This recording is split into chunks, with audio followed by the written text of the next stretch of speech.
Yo, what's up everyone? It's No Harry, and today we're checking out, what if ancient Hogwarts wards scanned Harry at sorting and expelled Dumbledore for 50 years of magical theft. Drop a like if you're hyped. Subscribe for daily content. Let's get this story started. Chapter 1, The Verdict of Stone. The Great Hall smelled like candle wax and old stone and something else Harry couldn't name, something that sat at the back of his throat like the feeling before a thunderstorm. He stood in the line of first-years shuffling through the enormous double doors and tried to look like he wasn't actively overwhelmed by everything, which was difficult because he absolutely was. The ceiling was the first thing that got him. Not because of the stars, though the stars were extraordinary, a whole open sky somehow contained inside a roof, but because of the way it breathed. That was the only word for it. The stone ceiling moved with the slow rhythm of something alive, clouds drifting in real time, and the candles suspended beneath it flickered not from any wind but from what felt like the castle exhaling.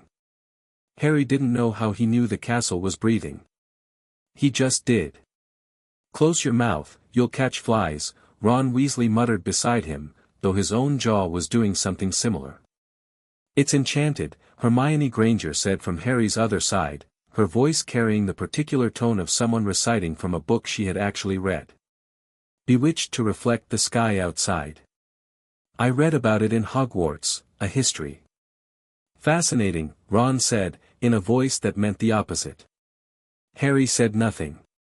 He was watching the ceiling do that breathing thing again and trying to figure out why it felt familiar, the same way a word sits on the tip of your tongue when you can't quite remember it. He'd never been to Hogwarts. He'd never been anywhere. 11 years in the cupboard under the stairs, then the box room, then Diagon Alley, then the train, and now this, a castle that felt inexplicably like somewhere he had been before, in a dream, in something older than memory. Professor McGonagall led them to a stop before the staff table and produced a wooden stool and a battered, ancient hat. Harry stared at it. The hat stared back, or at least, it seemed to. Then it opened its wide brim of a mouth and started to sing. Harry listened to the song with half his attention. The other half was occupied by the walls. Something was moving in them. Not literally, not visibly, but the stone itself had changed quality the moment Harry crossed the threshold, gone from the neutral cold of rock to something warmer, something humming at a frequency just below sound. He could feel it in his feet through the soles of his trainers. He could feel it up the backs of his legs. He pressed his fingertips against his palm and felt the same pulse there, low and steady, like a second heartbeat. "Stop it," he told himself. "Pay attention. They're going to call your name soon." The hat finished its song. McGonagall unrolled a long scroll and began to read names in her precise, carrying voice. "Abbott, Hannah."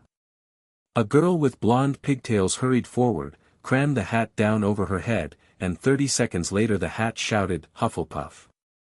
The Hufflepuff table erupted with applause. Harry watched each sorting with attention he couldn't entirely explain, as if the hat's decisions meant something beyond house placement, as if each shout told him something about the castle's architecture, which made no sense whatsoever. He watched Granger, Hermione, march up with her shoulders squared and her chin slightly lifted, and he watched the hat deliberate for almost a full minute before shouting, "Gryffindor," and he watched the castle's walls do that thing again, that invisible shimmer, like a dog's ears pricking up. It was doing it around specific students. He was sure of it now. Longbottom, Neville. The round-faced boy who had been anxiously clutching a toad for the entirety of the train journey shuffled forward and dropped the hat over his head. He sat for a very long time. So long that people at the table started murmuring. The hat's brim creased and twitched, and Harry could have sworn the crease ran not through deliberation but through something more like resistance, as though the hat was having an argument with something that wasn't the boy inside it. Eventually, with less enthusiasm than all the prior announcements, "Gryffindor." Neville beamed anyway, pulling the hat off his head and half running to the Gryffindor table, still clutching his toad. More names. More shouts. Harry's stomach was doing something complicated. Malfoy, Draco. The blond boy who had introduced himself on the train with the casual arrogance of someone who had never been told no stepped forward, planted himself on the stool, and had the hat barely brush his hair before it bellowed, "Slytherin." He walked to the Slytherin table wearing a smile that had never been in doubt.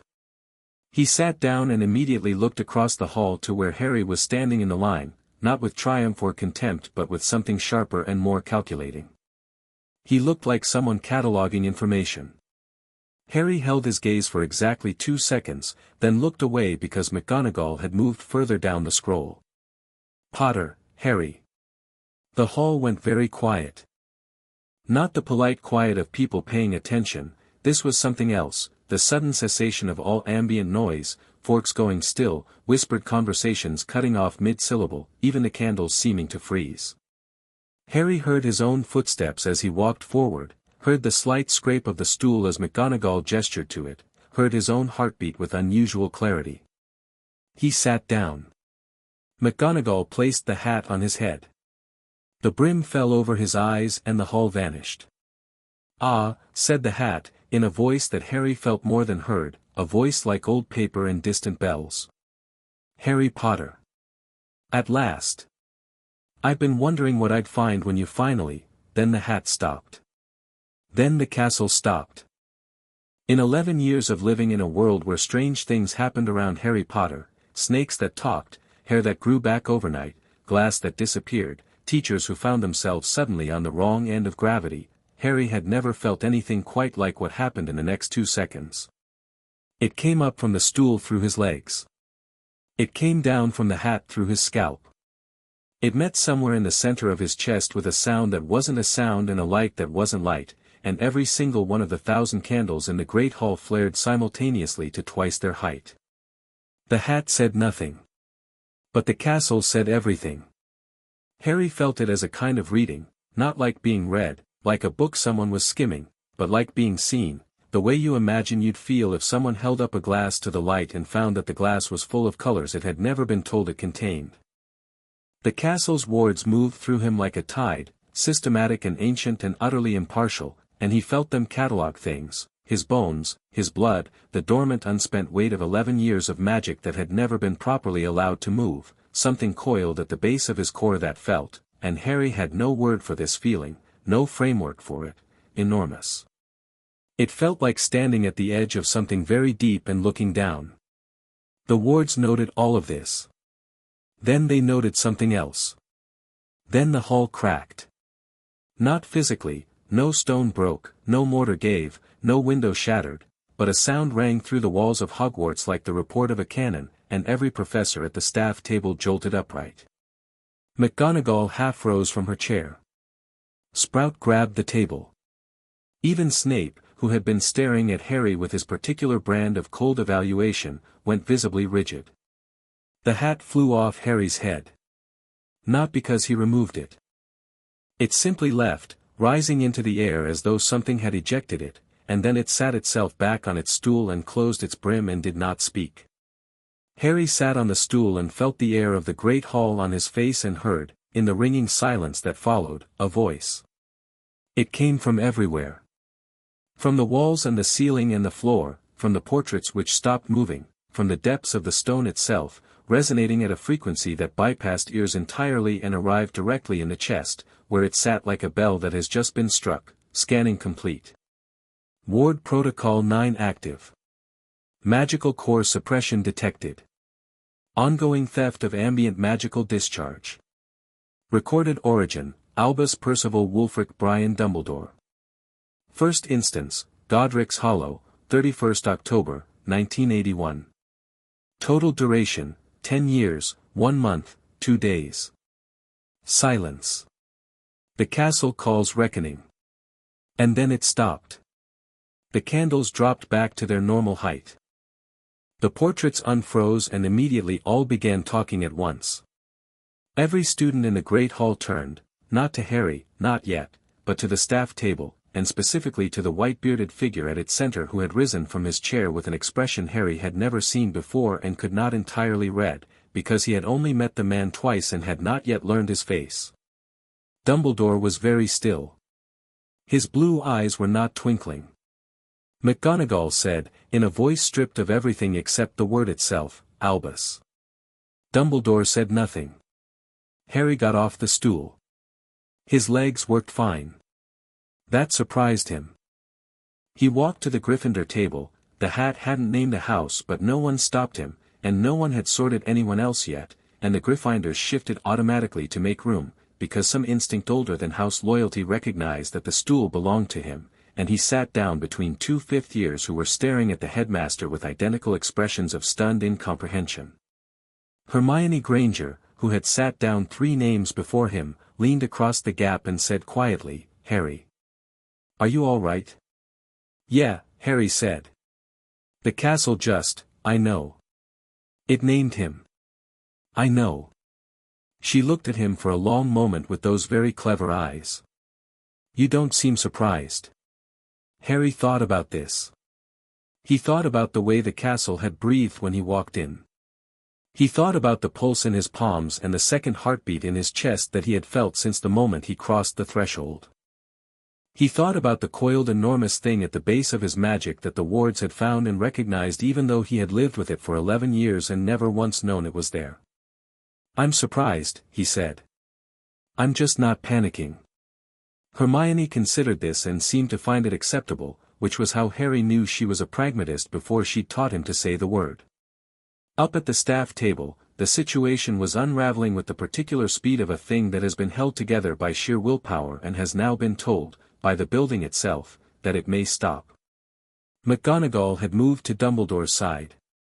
She was speaking in a low, rapid voice that Harry couldn't hear from where he was sitting, but her posture said everything: the rigid shoulders, the hands held very carefully at her sides, the angle of her jaw, which was the angle of a woman trying very hard to stay composed while every available instinct demanded she do otherwise. Dumbledore had his hands folded on the table. He was looking at Harry. Harry looked back. He didn't look away first. He wasn't sure why that felt important, but it did. Around the Great Hall, the remaining first-years were still standing in their uncertain cluster near the doors, and several of them looked very much like they would like to go back to the train. Flitwick appeared to be the first staff member to recover any practical function. He stood up, cleared his throat with a squeak that carried further than it had any right to, and said, "Perhaps we should, that is to say, the sorting should, there are still students." McGonagall turned from Dumbledore and said, "Yes," with the tone of a person who is grateful to have something concrete to do. She picked up the scroll. Her voice, when she continued calling names, was level. She was extraordinary at being level. But her hands, Harry noticed, were not entirely steady. The sorting continued. The remaining 11 students were placed in their houses, each announcement quieter than it should have been, each student hurrying to their table with the slightly shell-shocked look of people who had just witnessed something they did not have the context to process. When the last student, Zabini, Blaise, joined the Slytherin table and the sorting was formally complete, McGonagall set down the scroll and took her seat. The feast appeared. Harry's plate filled with roast chicken and potatoes and what looked like about 4 different kinds of pie, and under normal circumstances this would have been the single greatest moment of his culinary life, because the Dursleys' idea of feeding him had never been extravagant and he was 11 years old and the food smelled extraordinary. He didn't touch it. He was thinking about a date. 31st October, 1981. The night his parents died. The night Voldemort put a curse on him that should have killed him and didn't. The night Dumbledore came to Privet Drive and left him on the doorstep of the worst people in his personal history with a letter and, apparently, with something else, something ongoing, something that had continued for 10 years, 1 month, and 2 days. Something that the castle had called theft. "You should eat," Ron said, already halfway through a chicken leg, operating on the principle that personal crisis was not a sufficient reason to let good food go to waste. Whatever just happened, it happened. The chicken's still excellent. Harry looked at the chicken. He took a leg. He ate it without tasting it. Across the hall, at the Slytherin table, Draco Malfoy was not eating either. He had turned in his seat and was looking at the staff table with an expression that on any other 11-year-old would read as confusion, but on Draco Malfoy read as furious calculation. Harry caught the motion and tracked it, not to Dumbledore, but to the empty chair where Quirrell was supposed to be sitting, then back to Dumbledore, then, Harry was the first year he landed on. Malfoy's grey eyes met Harry's across the length of the Great Hall. Malfoy gave a very small, very deliberate nod. Harry didn't know what it meant. He filed it away. Beside him, Hermione had produced a small notebook from somewhere. Harry would later learn she kept notebooks in her school robes the way other people kept keys in their pockets, and was writing in it with quick precise movements. He leaned slightly sideways and read, Ward Protocol 9, what does that mean? Ancient castle magic. Foundational. Reckoning, legal term. Check wizarding law. Who built the wards? Founders. Godric's Hollow, first instance, 1981, why there? Not Hogwarts. Wards can detect magic across distance. You're researching already, Harry said. We haven't even finished the sorting feast. The library opens tomorrow, Hermione said, not looking up. I want to know what questions to ask when I get there. She paused, then added in a quieter register, are you actually all right? Because the castle basically announced that someone stole from me for 10 years. Yeah. Harry said it like he was testing the weight of the words in his mouth. It felt strange. Not devastating, not the way he would have expected something devastating to feel. More like orientation.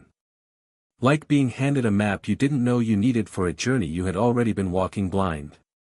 I know. I felt it. You felt the ward scan you. Felt the whole thing. What they found, the thing they released. He set down the chicken leg and looked at his hand.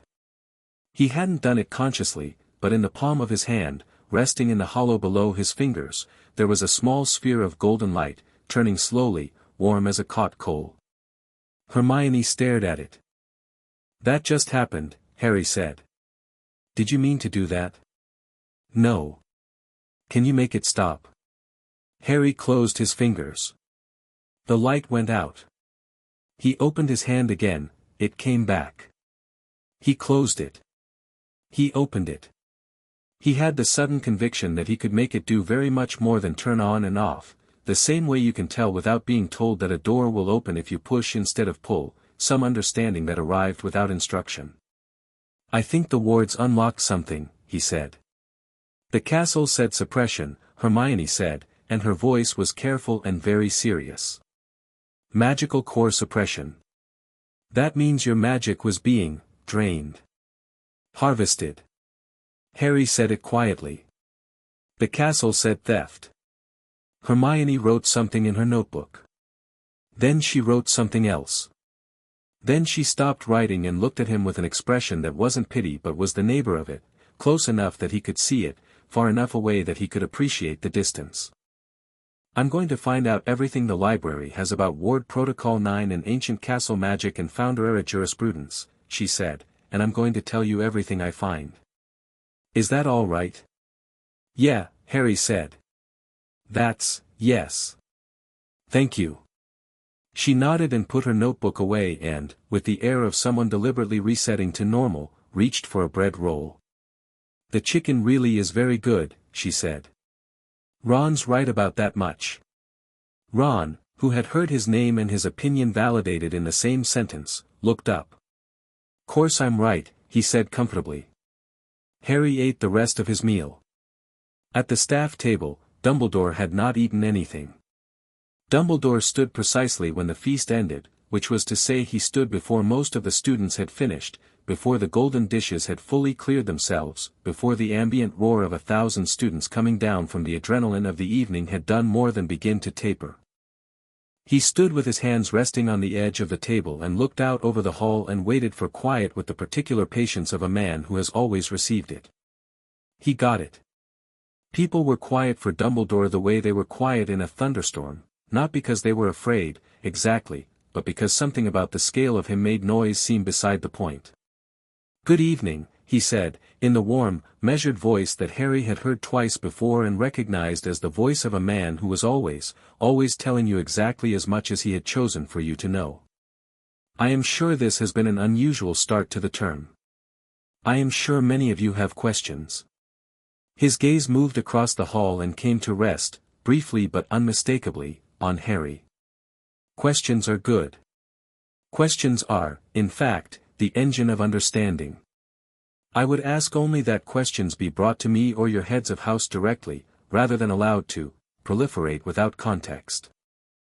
Harry looked at him steadily. What I can tell you, Dumbledore continued, is that Hogwarts is a castle of considerable age and considerable magic, and that occasionally its older protective enchantments respond to unusual circumstances, in ways that can seem alarming out of context.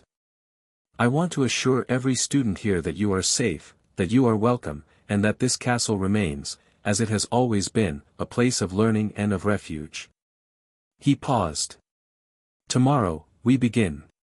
Tonight, rest. He smiled, the warm, crinkled smile that Harry recognized from his chocolate frog card, and added, in the cheerful tone of a man changing the subject, a few start-of-term notices before you go. The Forbidden Forest is, as ever, forbidden.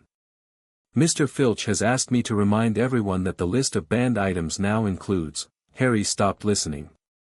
He was watching the walls. They were doing it again, that shimmer, that barely perceptible pulse of something alive and aware running through the stone. But it wasn't ambient now, wasn't the unfocused aliveness of a large old building. It was directional. It was pointed. It was pointed at him. And then, in the space between one of Dumbledore's sentences and the next, while the headmaster was talking about Quidditch tryout dates and McGonagall was sitting with her hands folded and her face carefully neutral and 500 students were paying attention to the man at the front of the room, Harry felt a warmth land on the back of his left hand. He looked down. Carved into the stone of the bench, in letters that had not been there before, were 3 words, "We remember you." He touched them with his fingertip. The stone was warm. The letters faded before anyone else could see them, but the warmth remained, spreading up his arm, settling in his chest beside the new pulse that had been there since the sorting, the pulse that the wards had given back to him along with whatever else they'd returned. Harry folded his hands in his lap and waited for the headmaster to finish, and thought about the words, and thought about what it meant for a castle to remember someone, and thought about the fact that the castle was not small and not young and had never, in 1,000 years, apparently felt the need to say that to anyone else. Percy Weasley, as a prefect, led the Gryffindor first years up 7 staircases and through what felt like half the castle before they arrived at the portrait of the fat lady, a large pink-gowned woman who asked for the password with the slightly bored authority of someone who had been doing this job for centuries. Percy gave the password, Caput Draconis, and the portrait swung open to reveal the Gryffindor common room. It was, objectively, wonderful, circular and warm, lit by a fireplace large enough to stand in, furnished with squashy armchairs in reds and golds, the kind of room that looked like it had been worn comfortable by a century of students all doing the same homework in the same chairs. Harry stepped inside and felt the warmth and wanted very much to be glad about it without complication. He mostly managed it. Percy ran through the basics with the focused efficiency of a prefect who took his duties seriously. Curfew, common room rules, portrait password, don't write it down, he said, looking at Hermione who had in fact produced her notebook, and then gestured to the staircases leading up. Boys' dormitory on the right, girls on the left. Your things are already up there. Any questions?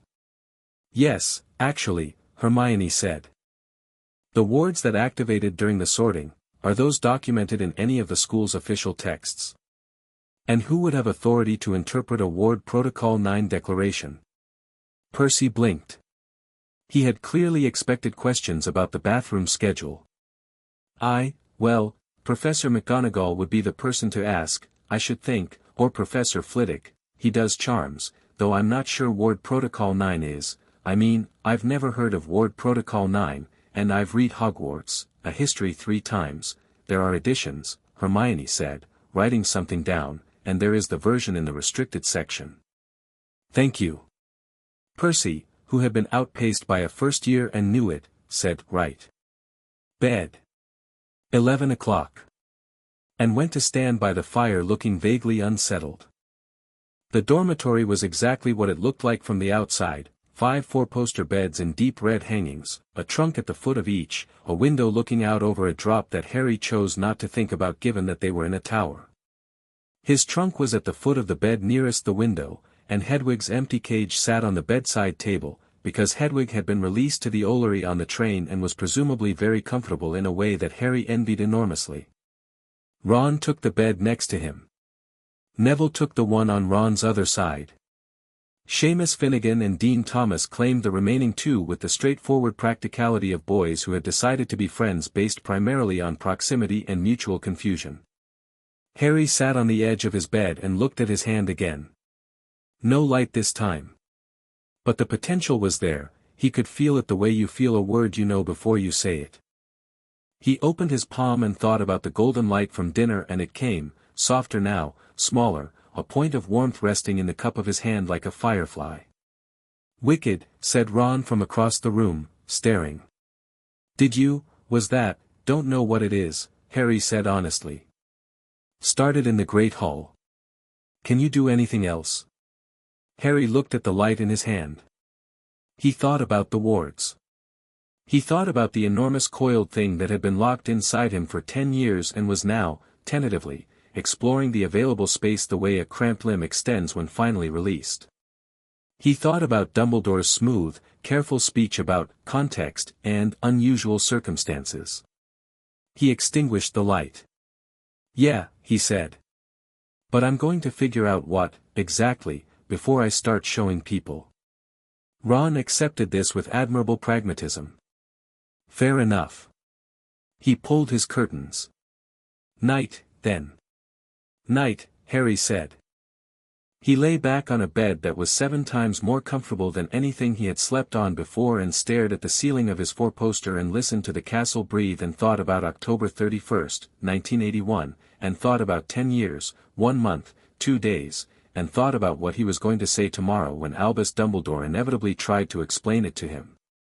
We remember you, the stone had said. Harry closed his eyes. He slept deeper and more easily than he had in his entire life, which was, he thought distantly before unconsciousness took him, probably not a coincidence. Something had been holding him at a perpetual surface, some drainage, some leak, and now the leak was stopped and his body was making up for 11 years of half-rest in a single night. He dreamed of stone corridors lit by sourceless light, and a door at the end that he had not reached yet, and a voice, not the Sorting Hat's voice, not Dumbledore's voice, something much older than either, saying his name in all 4 of its syllables, Harry Potter, like 2 words that were also 2 keys. He didn't wake until morning. When he did, he lay still for a moment in the red-curtained dark of his 4-poster and took stock. He felt like someone had taken him apart and reassembled him, every component inspected and cleaned, put back where it belonged instead of shoved in the general vicinity of where it belonged. He felt, and there was really no other word for it, whole. It was, as revelations go, an uncomfortable one. He was 11 years old and he had apparently never before in his life felt whole, and he hadn't known that, which meant he had been walking around for 11 years with a persistent low-level damage that he had simply classified as normal. He was angry about this, he discovered. It wasn't the hot furious anger that made people shout. It was the cooler, quieter kind, the kind you get when you realize that what you thought was just the weather was actually someone standing on your roof with a bucket. He pulled back his curtains. Ron was still a lump under his. Seamus and Dean were performing the elaborate pretense of being almost awake but not yet. Neville was sitting on the edge of his bed in his pajamas with a peculiar expression, holding his hand out with his fingers spread and looking at it with the careful concentration of someone reading small print.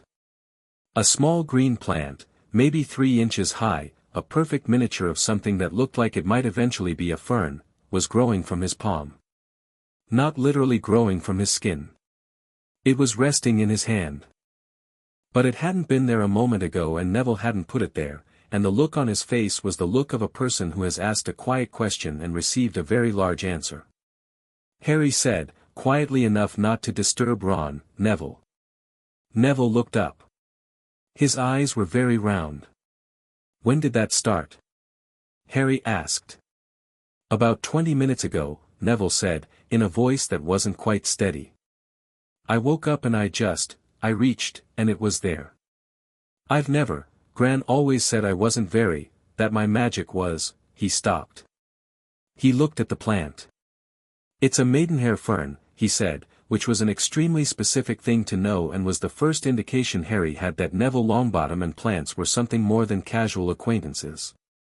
They're hard to grow. You have to get the moisture exactly right. Harry said. The castle did something to me too, didn't it? Neville said. It wasn't really a question. I think, Harry said slowly, that the castle undid something to both of us. Neville looked at the fern for a long moment. Then he very carefully set it on his bedside table, which was stone, and the fern went straight into the stone, not through it, not damaging it, but into it, the roots descending through solid rock as if it were soil, the frond settling upright, and Neville sat back and exhaled a long breath. My gran put something on me, he said. When I was little. She called it a focus aid. Said it would help me direct my magic better. He paused. I think it was the opposite of that, wasn't it? Yeah, Harry said. I think it probably was. They sat with that for a moment, two 11-year-old boys in a tower in Scotland, comparing notes on 10 years of theft they hadn't known to name. Then Ron's curtain flew back and Ron said, Are we going to breakfast or what? Because I've been awake for 5 minutes pretending I wasn't and I'm starving. You have literally no shame, Harry said. Absolutely none, Ron agreed, already reaching for his robes. Fern looks nice, Neville. Neville touched the fern with one finger and smiled. They went to breakfast. Dumbledore was already at the staff table, which meant he had either not slept or had slept very well, and Harry didn't know the man well enough to say which. McGonagall was beside him. Their body language told the story of a conversation that had been going on since approximately the moment the more actions right the next chapter now. Chapter 2, The weight of what was taken. The office was extraordinary and Harry spent approximately 4 seconds appreciating it.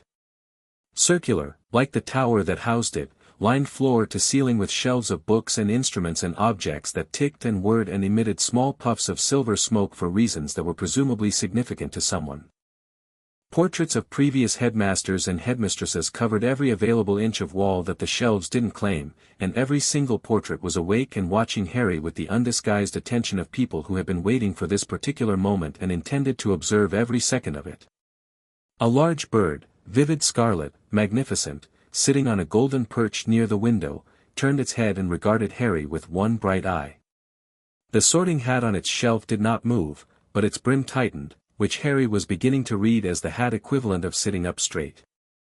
Dumbledore stood behind a large desk covered in papers and half-eaten bowls of sherbet lemon sweets. He looked, in the grey morning light, like a man who had done a great deal of thinking overnight and had emerged from it with his conclusions intact. The warmth was there, the crinkled eyes, the half-smile, the general presentation of a grandfather figure who had been expecting you and was very glad you'd come. All of it still worked.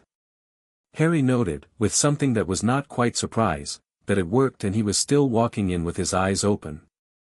Harry, Dumbledore said, with the particular warmth of a man using a first name like a hand on a shoulder. Please, sit down. Would you like a sherbet lemon? No thank you, Harry said. He sat in the chair across the desk. He put his hands in his lap and looked at Dumbledore with an expression he was not entirely composing consciously, calm, attentive, the face of a person who is listening and intending to hear the actual content of what's being said. You wanted to explain things. Dumbledore settled into his chair with the unhurried ease of a man entirely at home in his own space. He laced his long fingers together on the desk. He looked at Harry with those blue eyes that in the chocolate frog card looked merely wise and in person looked like something that had been watching the world for a very long time from a very high window. I wanted, he said, to give you context. What you heard last night, what the castle announced, I imagine it was quite alarming. It wasn't, actually, Harry said. A small pause. No. No. It felt like finding out the name of something I'd already been living with. Harry tilted his head slightly. What is Ward Protocol 9? Dumbledore's expression did something subtle, a micro-adjustment of the smile, a fractional recalibration. He had, Harry suspected, prepared for shock, for tears, for anger, possibly for the deference of a boy who had grown up in a cupboard and still flinched at loud voices. He had not, perhaps, prepared for this particular register of calm. Ward Protocol 9, he said, is a very old piece of the castle's foundational magic. It was written into the wards by the founders themselves, a safeguard, designed to detect and flag magical harm to Hogwarts students. It has not activated in longer than anyone currently living can attest to. It said theft, Harry said. It said your name. Silence. The portraits were not breathing. The bird, the phoenix, Harry realized, because he had seen a picture of one in a book at the library on Privet Drive that he'd read because it was the only shelf his aunt didn't dust and therefore the only shelf he was unlikely to get in trouble for touching. The phoenix made a low sound, not quite a note, and was quiet. Dumbledore looked at Harry for a long moment and then said, yes. It did. Was it wrong? Another pause. Longer this time. Harry watched Dumbledore's face move through something complicated, not guilt, or not only guilt, but the expression of a man who is reviewing an argument he has made to himself many times and finding it, for the first time, insufficient. The magic the wards detected, Dumbledore said carefully, was real. The origin it identified was, also real. What the wards cannot do, because they are old and they are powerful but they do not understand the full complexity of human circumstances, is provide context. What context would make 10 years of theft make sense? Harry asked. His voice was genuinely curious. He was not being rhetorical. He wanted to know what Dumbledore thought the answer was. Dumbledore looked at him properly, for the first time since Harry had walked in a way that suggested he was revising something. Then he said, you are not what I expected. You expected a frightened 11-year-old, Harry said. Living in a cupboard tends to produce frightened children. That's rather the point of it, isn't it? The portraits shifted. A plump, silver-haired witch in a painting near the window put her hand over her mouth. Dumbledore said quietly, that is, not how I framed it to myself. But it's what happened. Harry wasn't raising his voice. There was no heat in it because heat would have meant it was about emotion, and this wasn't about emotion. This was about accuracy. The ward said the first instance was at Godric's Hollow. On the night my parents died. So whatever you did it while I was still a baby, and then you left me with the Dursleys, and it continued. For 10 years. He paused. So I'd like to know what the context is. What was the reason? Dumbledore was quiet for long enough that one of the portraits, an older wizard with a long nose and severe eyebrows who Harry didn't recognize, made a quiet impatient sound. Your power, Dumbledore said at last, is extraordinary. It was extraordinary the night your parents died. At 15 months old, you had a magical signature that would have been remarkable in a fully trained adult. When Voldemort came, he paused at the name in the reflexive way of someone who has spent years watching other people flinch at it, and Harry didn't flinch, which seemed to recalibrate him again. When Voldemort attempted to kill you and the curse rebounded, the magical explosion that resulted was significant. It left a resonance in you. A kind of echo of his power, sitting alongside your own. I know about the scar, Harry said. Then you will understand that a child walking into the wizarding world with that much raw power and that particular magical signature would have been, not a child. Not to the people who would have seen what you were. They would have seen a weapon. A target. Something to be used or destroyed, depending on which side they were on. Dumbledore's voice was very steady. I needed you to be a child, Harry. I needed you to have a childhood. Harry looked at him.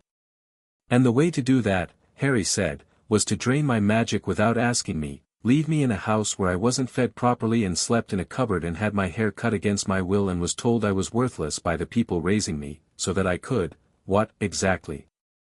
Have a childhood. The phoenix made that sound again. The portraits were uniformly very still. Dumbledore said nothing. I'm not shouting, Harry said, in case that needed clarifying, because he wasn't. I'm genuinely asking. Because from where I'm sitting, the choice wasn't between a hard childhood and an easy one. The choice was between a hard childhood with my power intact and a hard childhood without it. And you made that choice without asking anyone, including my parents, who were, also not consulted, because they were dead, which was, convenient. Harry, I'm going to need to know everything that was taken, Harry said. Not the broad version. The specific version. What was drained. How it was done. And whether any of it is gone permanently or just, stored somewhere. Dumbledore blinked.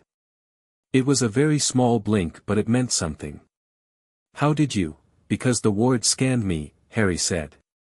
And when they unlocked what they found, some of it came back and some of it didn't. And the part that came back differently than it started, like it had been, compressed. Stored. Not destroyed. He opened his right hand on the edge of the desk, and the golden light came, more controlled now than last night, a clean steady sphere, revolving slowly, throwing no shadows. Where is the rest of it? This was the moment that Albus Dumbledore, who was genuinely brilliant, who had earned every one of his many accomplishments, who had defeated Grindelwald and outmaneuvered Dark Lords and navigated the most treacherous political landscape in wizarding history for 60 years, looked at Harry Potter with the expression of a man who has always, in every chess game, known where the board was going, and is now looking at a move he did not foresee. It was not my intention, Dumbledore said slowly, for any of this to be a permanent arrangement. The suppression was designed to be, temporary. Protective. Until you were old enough, where is it? Harry said. A very long pause. The excess magical discharge, Dumbledore said, was not wasted. It was, directed. Into the castle's wards themselves, in some part. Into the protective enchantments around Privet Drive. Into, he paused. Into certain objects. Safeguards. Objects, Harry said. Dumbledore did not answer. Harry looked at the golden light in his hand. He thought about the enormous coiled potential the wards had found and partially released. He thought about what partially meant. He thought about the word objects and the fact that Dumbledore had paused before saying it and had not continued after. All right, Harry said. He closed his hand. He stood up. Thank you for explaining. Dumbledore looked, for just a moment, one unguarded moment in an otherwise very guarded man, startled. We haven't, you've told me what you're willing to tell me, Harry said pleasantly. And I've learned from the things you haven't said yet. That seems like a reasonable start. He moved toward the door and then stopped, because something occurred to him, and he turned back. The ward. Ward Protocol 9. What happens now? Legally. Dumbledore said, that is, a complicated question. Is there a legal process? Ancient castle law, Dumbledore said carefully, is a very old and rarely invoked system. It predates the ministry entirely. In theory, a ward declaration of that kind carries significant weight. In practice, the mechanisms for what? For consequence, Dumbledore said. Harry held his gaze for 2 seconds. 3. Then he nodded, as though Dumbledore had answered the question, which in all the ways that mattered, he had, and walked out of the office and down the spiral stairs and back into the corridor, where the castle was warm and very much awake. He stood in the corridor and breathed for a moment. The golden sphere came back into his hand without him thinking about it. He stared at it. Then he looked at the wall and pressed his free hand flat against the stone and felt the pulse, and thought a question at the castle that he wasn't sure he could put in words, something like, where did the rest of it go, can you feel it, do you know, and the castle answered. Not in words. In warmth and direction, a pull, like the barely felt tug of a tide, oriented downward and inward, toward the foundation stones, toward something deep in the architecture of the castle itself that was older than the classrooms and older than the dungeons and older than anything Harry could name. He filed this information away. Then he went to find Hermione. She was in the library, which opened at 8 and had apparently acquired its first patron roughly 8 seconds after that. She had 4 books open on the table in front of her and a 5th in her lap and had filled several pages of a new notebook. She looked up when Harry sat down across from her with the slightly dazed expression of a person being interrupted mid-revelation. How did it go? He said the magic was stored, Harry said quietly. In objects. He didn't say which ones. And he said Ward Protocol 9 carries legal weight. He used the word consequence and then stopped. Hermione's pen was already moving. Okay. Because I've found the protocol. She slid one of the open books across the table, large, old, bound in leather that was almost black with age, the pages the particular yellow of paper that has had time to genuinely mean it. She pointed to a passage and Harry read, Ward Protocol 9, hereafter designated the Founder's Reckoning Protocol, shall activate when the castle's foundational wards detect magical harm of a deliberate and ongoing nature directed against a student or prospective student of Hogwarts. Upon activation, the protocol shall identify the source of harm, restore to the afflicted party that which can be restored, and initiate, by right of Founder's Law, a formal reckoning, to be held within the castle's bounds, to be witnessed by representatives of the Ministry, the Wisengamot, and the teaching staff, no later than 30 days after activation. The findings of a reckoning held under this protocol shall be considered final and binding under Founder's Law, which supersedes all subsequent legislation unless explicitly overridden by unanimous Wisengamot vote. Harry read it twice. Then he read it a third time. 30 days, he said. 30 days, Hermione confirmed. And it can't be cancelled. Once the protocol activates, it runs. There's no provision for the headmaster just deciding not to pursue it. The castle pursues it. She turned to another page. There's more. The Founder's Law reference is significant. Founder's Law predates the Ministry by 600 years. The Ministry has never managed a unanimous Wisengamot vote on anything, which means they've never overridden it, which means it's still technically the highest legal authority in Britain. Magically speaking. Harry looked at the book. He looked at the wall. He looked back at Hermione. What else? The objects, Hermione said. Her voice had changed slightly, gone quieter, more careful. You said he mentioned objects. I think I know what one of them is. Maybe. She paused. Harry, what do you know about Horcruxes? Harry had never heard the word. He said so. Hermione chewed her lip. I only found the reference because it was adjacent to the section on magical theft and storage. It's a dark magic concept, extremely dark. The book only gives the barest description before saying, for further information see restricted section, which of course I can't access yet. But the basic idea is, splitting a soul.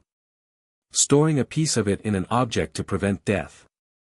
It's the blackest category of dark magic there is. Harry was very still. The wards found something sitting in your scar, Hermione said, with the careful precision of someone who has figured out that sometimes the most important thing you can do is say the words accurately and let the other person draw their own conclusions. I know the book didn't say that, the book doesn't know you. But what Dumbledore described, magical resonance, echo of Voldemort's power in your scar, and the way the wards found it and worked around it rather than removing it, you think there's a piece of Voldemort in my head, Harry said. Hermione met his eyes. I think there might be. And I think Dumbledore knows. And I think the fact that he was draining your magic might be connected to the fact that something like that, attached to you, would need a magical host to sustain itself. And a properly powered magical core might have, burned it out, Harry said. His voice was level. If I'd had my full power. Years ago. Hermione said nothing because she didn't have to. Harry put both hands flat on the table and looked at the old book and the careful notes and the thin morning light coming through the library windows and thought about 10 years, 1 month, 2 days, and thought about Dumbledore sitting behind his desk with his fingers laced and his face kind and his explanations so very, very carefully shaped, and felt the anger, the cool, clear, purposeful kind, settle in his chest beside the new pulse like a second compass point. "I need to know how to get it out," Harry said. "I know," Hermione said. "I'm working on it." "But Harry, the restricted section, I'll get us access," Harry said. "You can't just, Hermione." He looked at her. "The castle is actively helping me. I don't think access to the restricted section is going to be the problem." She stared at him. Then she looked at the wall, as though seeing it differently. "When you say the castle is helping you, I'll show you," Harry said. "Come on." He led her out of the library, which earned them a sharp look from Madame Pants that Harry met with a polite nod, and into the corridor. He stopped in the middle of the stone hallway and put his hand on the wall and did the thing, the asking, the directed attention, and thought, restricted section, relevant information on ward magic and Horcruxes and Founder's Law, please. For a moment nothing happened. Then the wall beside them shimmered and a door appeared, not a hidden door, not a sliding panel, an actual door in a corridor that had been solid stone 30 seconds ago, framed in the same warm gray rock as everything else but unmistakably a door, with a brass handle worn smooth by what must have been an extraordinary number of hands across an extraordinary number of years. Hermione made a sound that was trying very hard not to be a squeak. Harry opened the door. The room beyond was small and smelled of very old paper and something faintly mineral, like the inside of a cave near water. The shelves were stone, growing out of the wall organically, and the books on them were not the careful organized chaos of the main library but the particular arrangement of things that have been put somewhere deliberately and permanently and have been sitting there for a long time. Some of the books had no spines. Some had spines but no titles. Some were bound in materials Harry chose not to examine closely. On the nearest shelf, 4 books had drifted slightly forward from the others, an inch or 2, the way a book tips when a shelf is disturbed. Harry went to them. He read the partial titles, On the Partition of the Self and Its Magical Consequences, Founder's Law, Original Texts and Commentary, Suppression Magic, Mechanism and Reversal, and one with no title at all but a symbol on the spine that Harry recognized without being able to say why, a triangle enclosing a circle bisected by a vertical line. He took all 4. He handed 2 to Hermione. "We've got charms at 10, Hermione said, clutching the books with the reverence of someone who has just been handed something extraordinary. "And defense at 11. "I know," Harry said. "Are you going to charms?" "Yes." He paused. "I'm going to everything. I'm not going to give anyone the impression that I'm rattled." He looked at the books in his arms. "We read at lunch. Tonight. Whenever we can." Hermione nodded. Then she said, in a different register, quieter, less research mode, more actual person, "Are you really all right with this?" Because finding out that someone, even someone as powerful as Dumbledore, spent 10 years, "I know," Harry said. "It's a lot." "It is," Harry agreed. "But being not all right about it doesn't help me figure out what to do about it. So I'm going to be all right about it while I figure out what to do about it, and then later, when it's sorted, I can be not all right about all of it properly." He paused. "Does that make sense?" Hermione looked at him for a moment. Then she said, "That's an extremely functional approach to trauma." "Is that good or bad?" "Honestly? I'm not sure yet." She held up the books. "But I'll take it." They walked back toward Gryffindor Tower to drop off the books before class, and the castle let them into shortcuts Harry hadn't yet found on any map, a corridor behind a tapestry that cut 4 staircases off their journey, a passage through what should have been a blank wall that deposited them 10 feet from the portrait hole. Hermione was cataloguing every single one of them in her notebook without breaking stride. Harry smiled at the wall when Hermione wasn't looking and felt it warm slightly under his hand, which was the closest a castle could get to smiling back. They were 10 minutes early to charms. Professor Flitwick was a small man, so small he stood on a pile of books to see over his own desk, with an enormous head of white hair and the precise, quick movements of someone who has been performing delicate magic for so long that precision has become structural. He beamed at the first years as they filed in and made the particular sound of a man who genuinely enjoys his subject and genuinely enjoys the beginning of term, before students have had time to become discouraged or he has had time to become tired. He was not, Harry noticed immediately, pretending that last night hadn't happened.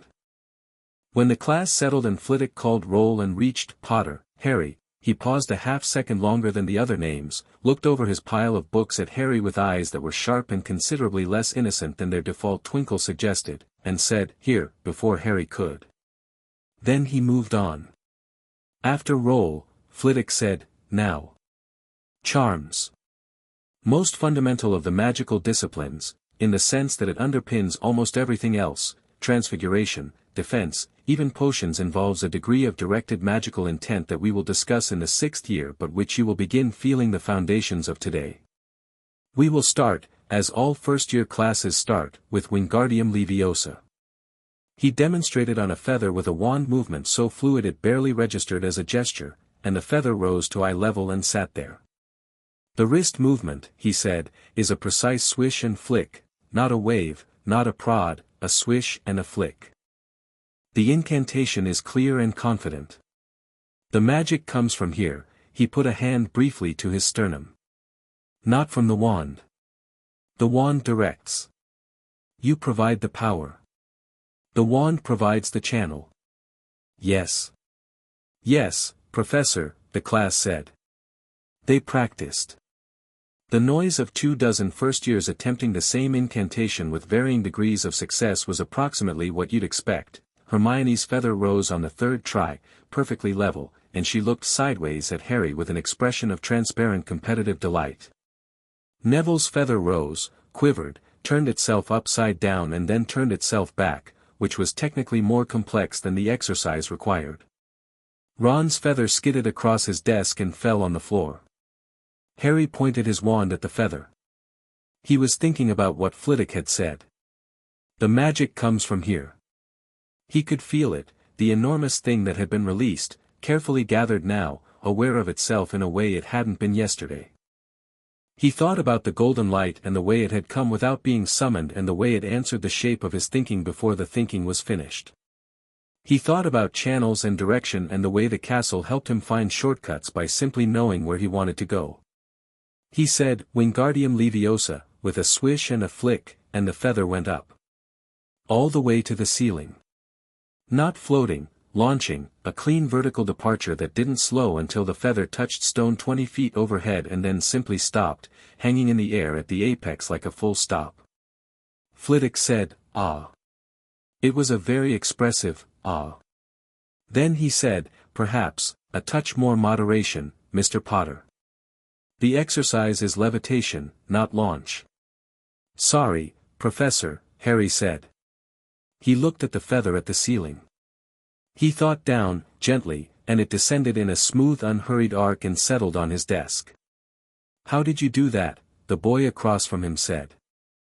He was a Hufflepuff Harry didn't know the name of yet, and his expression was caught between impressed and genuinely puzzled. "Don't know yet," Harry said honestly. "Still figuring it out." Flitwick watched this exchange and then, with the practiced neutrality of a teacher deciding to not make something a whole thing in the middle of class, moved on to assist a girl whose feather had managed to hover sideways. But after class, when the first years were gathering their things and filing out, Flitwick said, "Mr. Potter, a moment, if you please." Harry stayed. Hermione hovered near the door until Harry looked at her and she left, closing it behind her with the precise control of a person making a point about not slamming it. Flitwick climbed down from his pile of books and walked around his desk and stood in front of Harry and looked up at him. He was barely taller than Harry. His eyes were very sharp. "How do you feel?" he asked. Harry looked at him. "Fine." "Fine is a word people use when they mean something more complicated," Flitwick said, mildly, without accusation.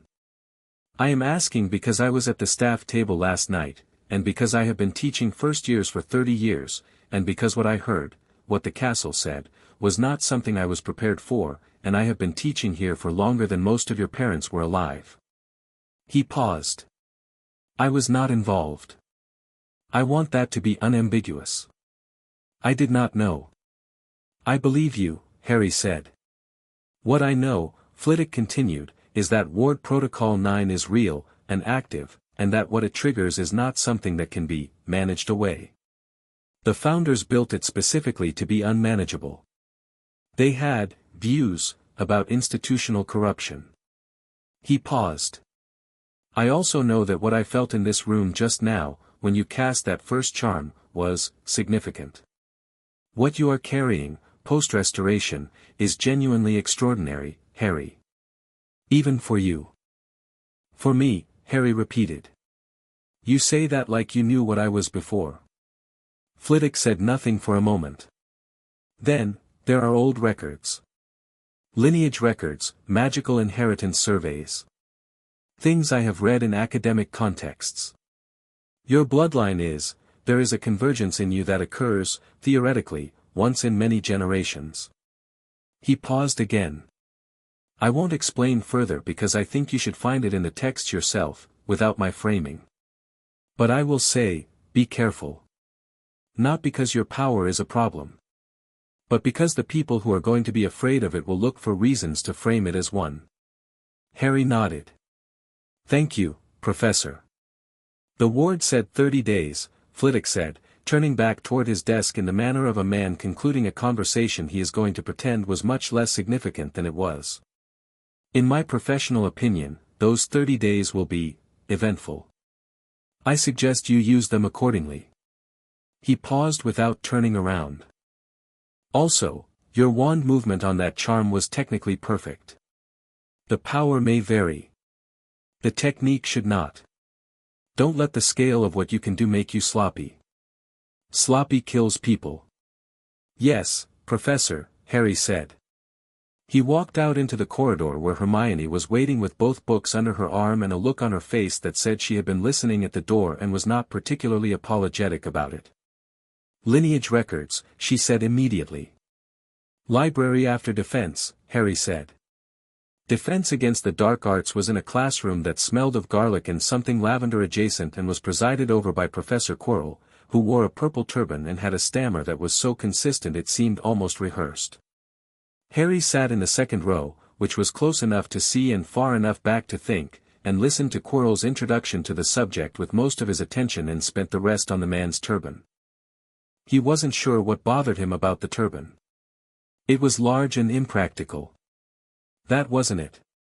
It was the way Quirrell held himself, not the nervousness, which seemed genuine enough, but the quality of the nervousness, the way it had edges and a bottom the way real nervousness doesn't, the way a room that's been staged to look lived in has edges and a bottom that an actually lived-in room doesn't. And there was something else. A smell, not lavender, not garlic, something underneath those, something that made the new pulse in Harry's chest go slightly uneven, like a watch near a magnet. He made note of it. He filed it. After class, walking out, Ron fell into step beside him. What did you think of Quirrell? Odd, Harry said. The turban, or, the whole thing, Harry said. But yeah, also the turban.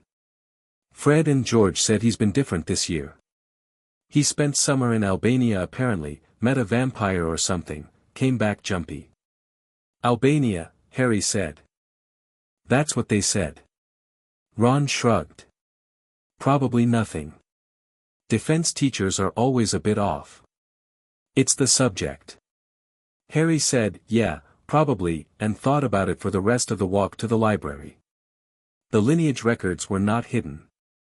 They were in the public section of the library, in a large index that turned out to be one of those magical books that searched itself when you opened to the right page and thought the right name. Harry put his hand flat on the cover, thought Potter, and the book opened to a page that was significantly more detailed than most of the entries around it. He and Hermione read it together, shoulder to shoulder, in the particular silence of people encountering important information. The entry traced the Potter line back 9 generations without incident, a solid, distinguished wizarding family, well regarded but not exceptional. Then it reached Harry's grandmother on his father's side, whose maiden name was Peveril, which gave Harry the same inexplicable sense of recognition the castle had given him, something sitting in the back of his memory like a word he'd forgotten. And his mother's line, which the library had apparently updated to reflect what the ward scan had revealed, because there was a notation in different ink, more recent, added by the castle's own hand, traced back through her Muggle family, through her mother's mother's mother, to a branch of the Slytherin line that had gone mundane 6 generations ago. Harry was quiet for a moment. Convergence, Hermione said softly, reading ahead of him.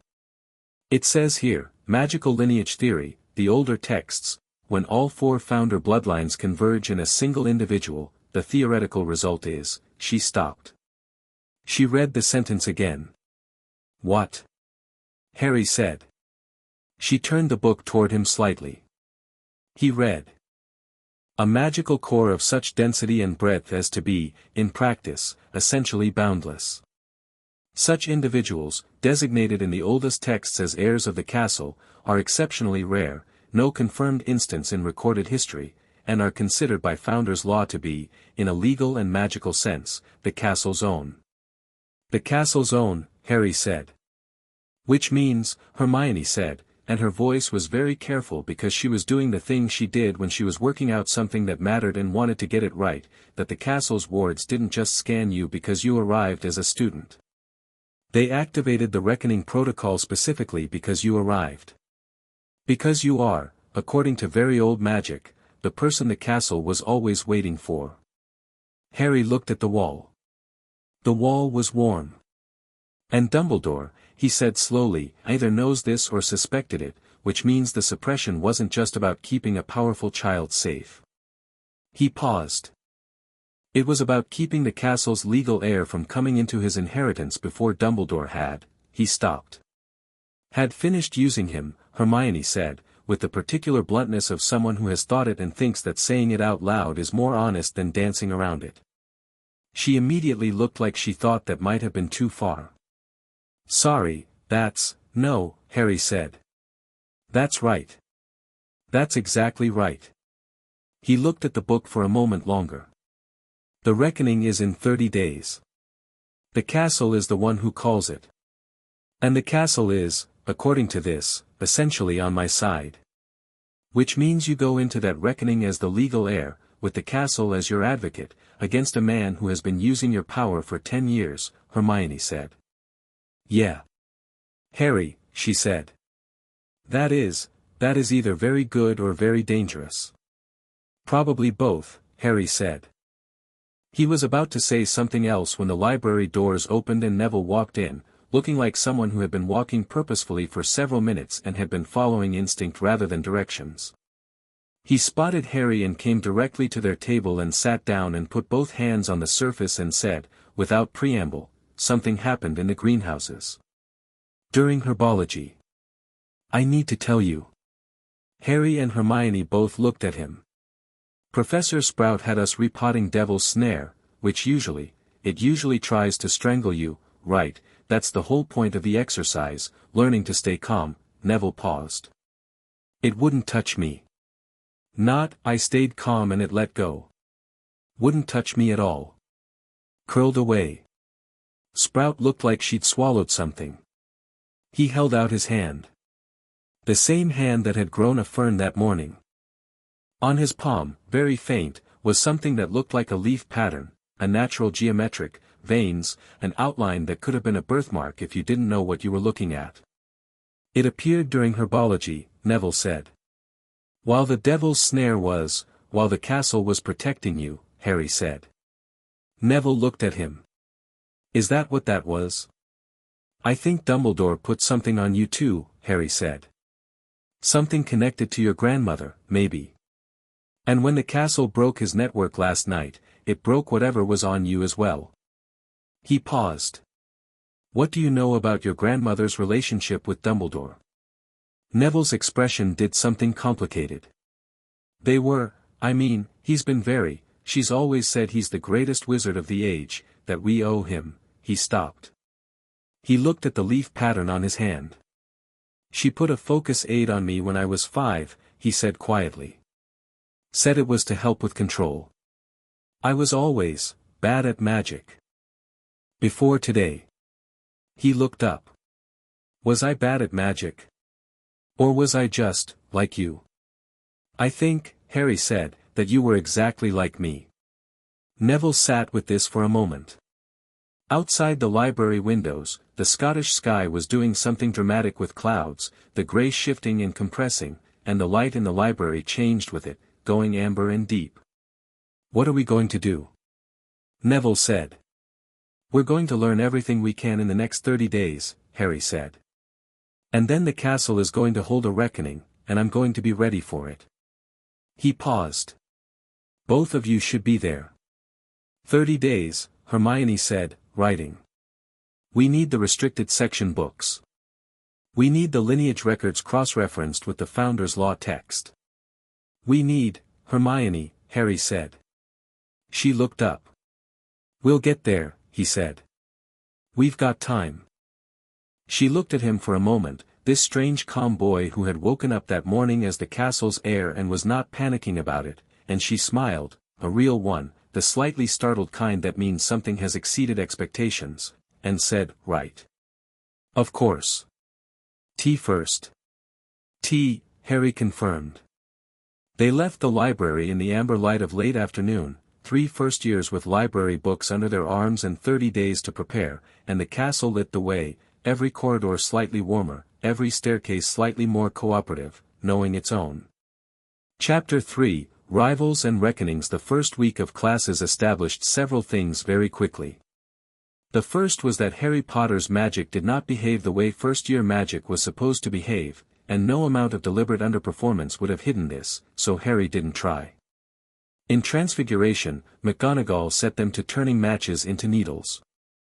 By the end of the first 20 minutes every student in the room had produced varying degrees of partial transformation, some metallic, some merely shiny, Ron's maintaining a suspicious resemblance to a match that had simply been painted silver.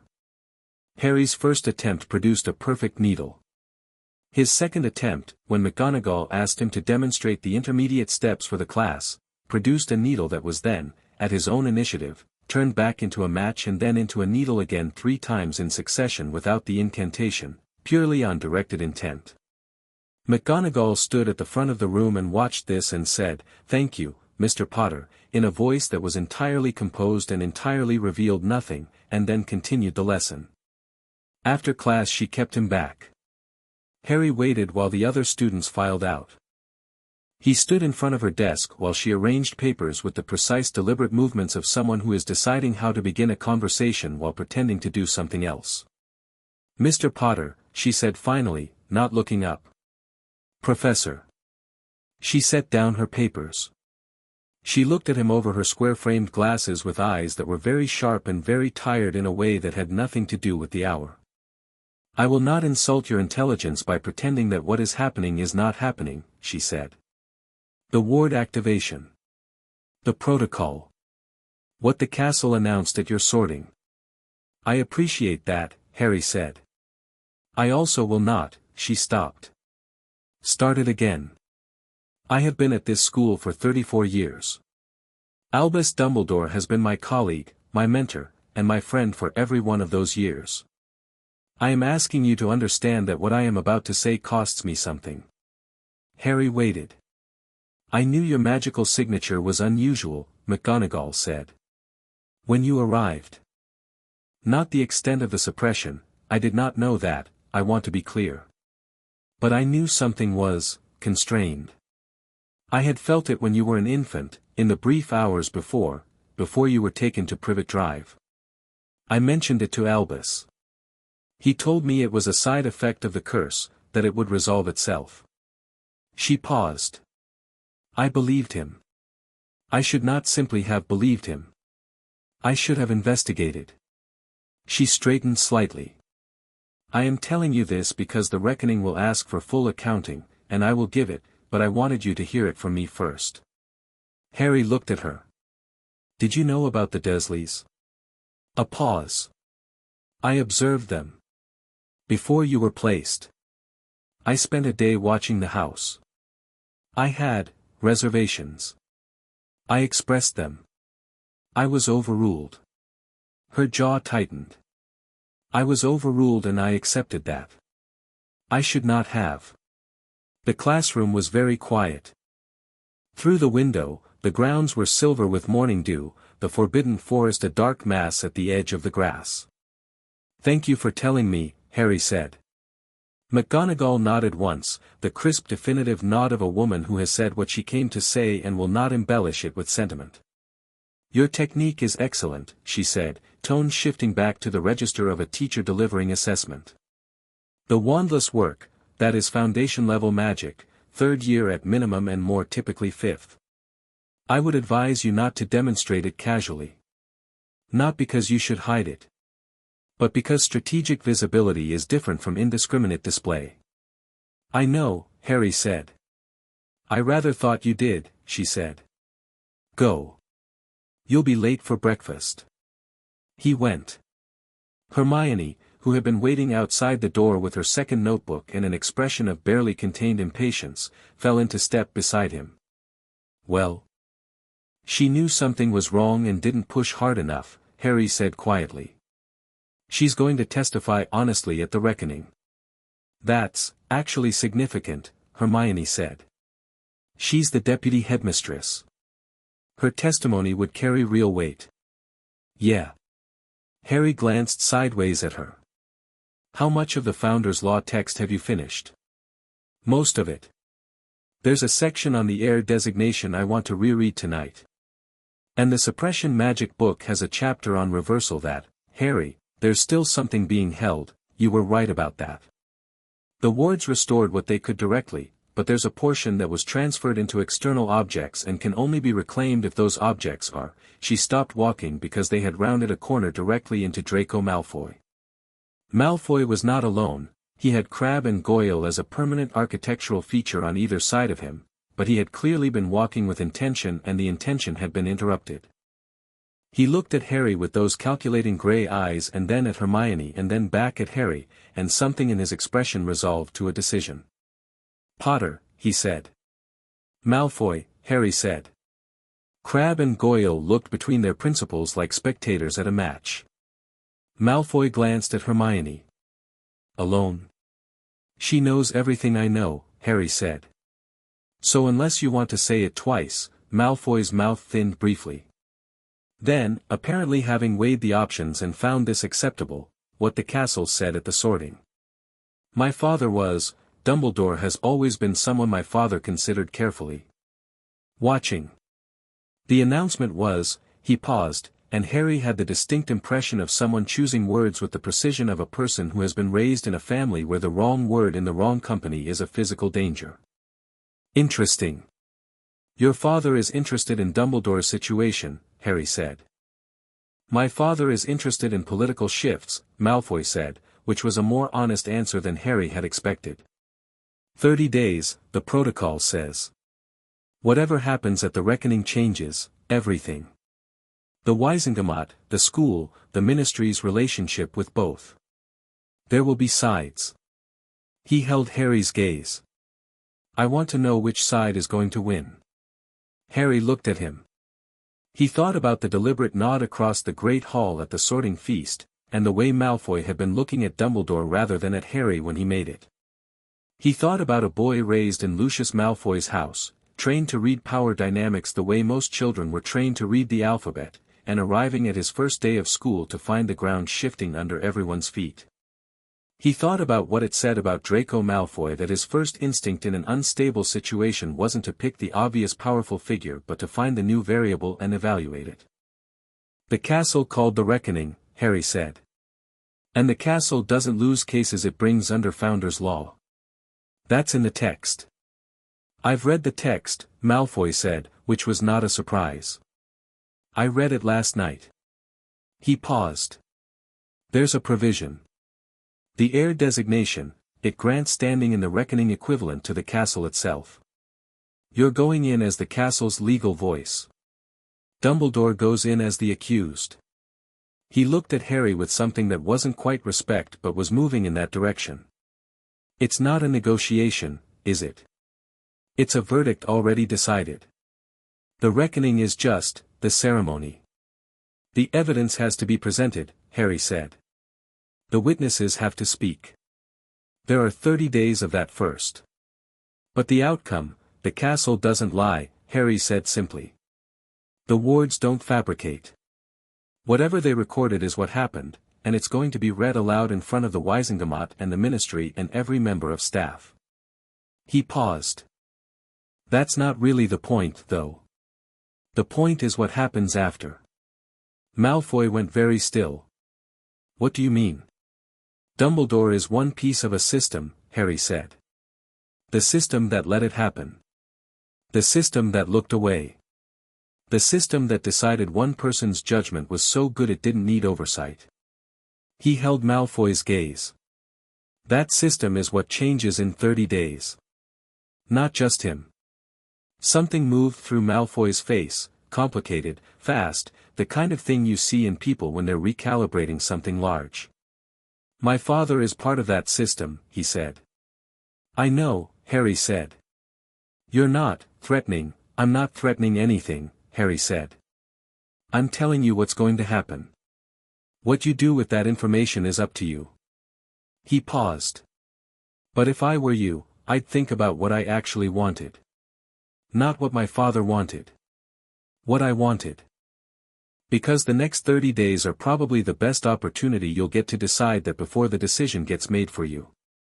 Malfoy stared at him. Crabbe and Goyle continued their heroic tradition of understanding nothing. Then Malfoy made a sound that was not quite a laugh, something shorter, sharper, involuntary. You're 11, he said. So are you, Harry said. Malfoy looked at him for one more second. Then he nodded, the same small deliberate nod from the Great Hall, the one that Harry was starting to recognize as Malfoy's version of acknowledged, filed, ongoing, and walked away, Crabbe and Goyle drifting in his wake like very large confused satellites. Hermione watched them go. That was, she said carefully, not what I expected from that conversation. He's not what I expected, Harry said. Come on. Breakfast. Potions was on Thursday. The dungeon classroom was cold in a deliberate way, the way cold is sometimes deployed as an aesthetic choice by people who have decided that comfort is an impediment to respect. The ceiling was low and the torches were few and the ingredient stores along the walls smelled of things Harry mostly couldn't identify and one thing he could, the sharp mineral bite of something near the back of the room that made the pulse in his chest go briefly uneven, the same way the Quirrell turban had. He made note of it. Filed it. Snape arrived as students were still finding seats and the ambient noise level was appropriate for a classroom that had not yet started. He swept in, robes moving in the practiced way of a man who has been doing dramatic entrances long enough to have refined the technique, and stood at the front of the room in a silence that he clearly expected to be heated, which it was. Harry looked at him with the attention he'd been giving everyone this week, the careful seeing, not just the surface but the quality of what was underneath, and found a man who was several things simultaneously and not very comfortable with any of them. Sharp. Brilliant, probably, in the specific way that potion-making requires. Angry, with the chronic dense quality of anger that has been carried for so long it's become structural. And watching Harry with an intensity that had nothing to do with first-year academic assessment. You are here, Snape said, into the silence, in the particular carrying low voice of a man who has never needed to shout to command a room, because you have elected to study potions. Some of you have elected this intelligently. Others have not yet determined whether they possess the necessary qualities. His gaze moved across the room with the systematic precision of a man cataloging variables. Potions is not charms. Potions is not transfiguration. It does not reward enthusiasm. It does not reward raw magical power or celebrity or fortuitous inheritance. His eyes landed on Harry. It rewards precision. Patience. The willingness to follow instruction exactly rather than improvise. Harry met his gaze without expression. Mr. Potter, Snape said, with a softness that made it worse rather than better. Our new celebrity. He let the word sit. Tell me, what would I get if I added powdered root of asphodel to an infusion of wormwood? The class went quiet in the specific way that people go quiet when they sense that the question is not actually about potions. Harry had read the potions textbook twice. More relevantly, he had spent the last 3 days reading ancient magical texts in the library with Hermione and Neville, and his brain had been extremely active, and in that state of activity he had gone through his first-year books with a thoroughness that was, in retrospect, somewhat excessive. Draught of Living Death, Harry said. One of the most powerful sleeping potions known. Asphodel is a lily, belongs to the morning plant family, which is why it's used in death-sleep preparations. Wormwood provides the binding agent for the soporific compounds. He paused. The addition sequence matters. Wormwood first, then asphodel in powdered form during the third reduction, otherwise the compounds don't bind and you get a vomiting agent instead. Which is also useful but presumably not what you were after. Silence. Snape's expression had done something brief and rapidly corrected, a micro-change at the corner of his mouth that could have been surprise, or reassessment, or something less comfortable than either. Where did you find a bezoar? He said. Stomach of a goat, Harry said. Used as an antidote to most poisons.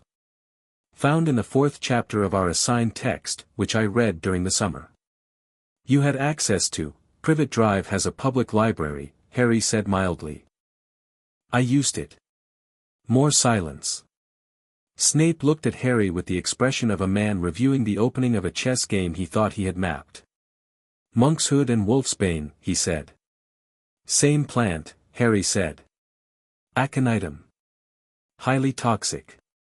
Used in wolfsbane potion, which you actually invented, Professor. The brewing process is credited to you in advanced potion making, which I also read because the Surrey Library has an old magical lending section through the back if you know how to ask.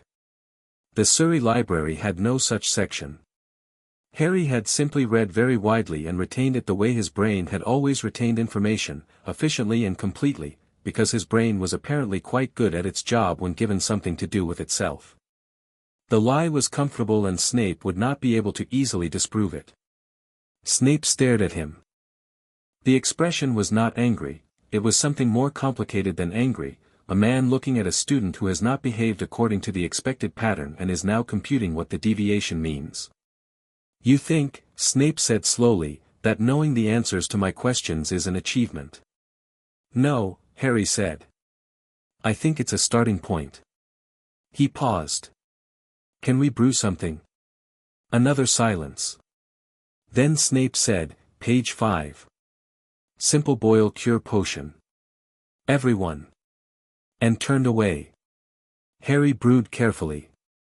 He followed the instructions exactly, not because Snape had said to, but because he understood, from 3 days of magical theory reading, that potions was a system and systems needed to be understood from the inside before they could be approached creatively. His boil cure potion was correct. Not spectacular, correct, the right color at the right time, the right consistency at reduction. He labeled it and set it aside and cleaned his workstation and waited. Ron, across the table, had produced something with the approximate color and viscosity of dirty water. He looked at it with deep suspicion. I think it might actually cause boils, he said. You added the porcupine quills before taking it off the heat, Harry said. Oh. Ron stared at the smoking cauldron. Is that bad? Your eyebrows are still there, so probably only medium bad. Snape came down the aisle between cauldrons, assessing. He stopped at Harry's, looked at the potion, looked at Harry, said nothing, and moved on. At Neville's station, he stopped longer. Neville's potion was wrong. It was a different kind of wrong than Ron's, not chaotic wrong but systematically wrong, every step slightly off in the same consistent direction, as though something were subtly interfering with his intent-to-result ratio. It smelled like wet stone and summer rain, which was not a boil-cure potion smell. Snape looked at Neville's potion. He looked at Neville. He said, with the measured contempt of a man who has filed someone in the inadequate column before they've spoken, another Longbottom who cannot manage the most elementary, the Longbottoms were notable potioneers, Harry said conversationally. Snape's head turned. Frank Longbottom completed a mastery under Damocles Belby, Harry continued, with the tone of someone making pleasant small talk. According to public Wisengamot records, he was considered one of the most gifted practical magic users of his generation. He held Snape's gaze. Before he was tortured into insanity by Death Eaters. Which is a fact about Neville's family that I imagine you're aware of, Professor, and which seems relevant to the manner in which you're addressing him. The classroom had gone from quiet to the specific silence of 100 things not being said. Snape's face was very controlled. You appear, he said softly, to have opinions about how this class is taught. I have one opinion, Harry said. About that specific thing. Everything else I'll keep to myself. A long moment passed in which it was possible to feel the competing forces of a man deciding exactly how much of a problem Harry Potter was going to be balanced against whatever else was moving behind his dark eyes. Detention, Mr. Potter, Snape said. Saturday. 6 o'clock. He moved away down the aisle. Worth it, Neville said very quietly, eyes still on his cauldron. Harry said nothing. He looked at Snape's retreating back and thought about the wolfsbane potion credited in the textbook and what it was used for, and thought about Quirrell's turban and Albania, and thought about things that circled each other without quite connecting, orbiting some dark center he hadn't located yet. He filed it. The detention, as it turned out, was real. Saturday at 6 found Harry in a small stone room off the corridor near the potions classroom, in front of a workstation stocked with the materials for a complex third-year brewing exercise that Snape had clearly selected for difficulty rather than relevance. Harry sat down and read the instructions and started brewing. Snape sat at a desk in the corner and marked first-year essays and did not speak. For 40 minutes the only sound was the quiet of cauldron work, the specific productive silence of someone who is good at something and has decided to be good at it rather than resistant to the context. Harry worked through the exercise with the same methodical care he'd applied in class. The potion developed correctly through its stages. He made one adjustment at the reduction step, not in the recipe, but in the temperature, bringing it down slightly, and the color cleared from muddy amber to the clean gold the instructions specified. At the 45-minute mark, Snape set down his quill and came to stand at the far end of Harry's workstation. He looked at the potion. He looked at the temperature adjustment Harry had made. That is not in the instructions, Snape said. The instructions don't account for the ambient temperature of this particular dungeon, Harry said. It's 4 degrees colder than a standard preparation environment. That slows the volatile compound reduction, so you get muddy amber instead of clear gold unless you compensate. I lowered the heat to slow the other reactions and let the volatile compounds clear before completion.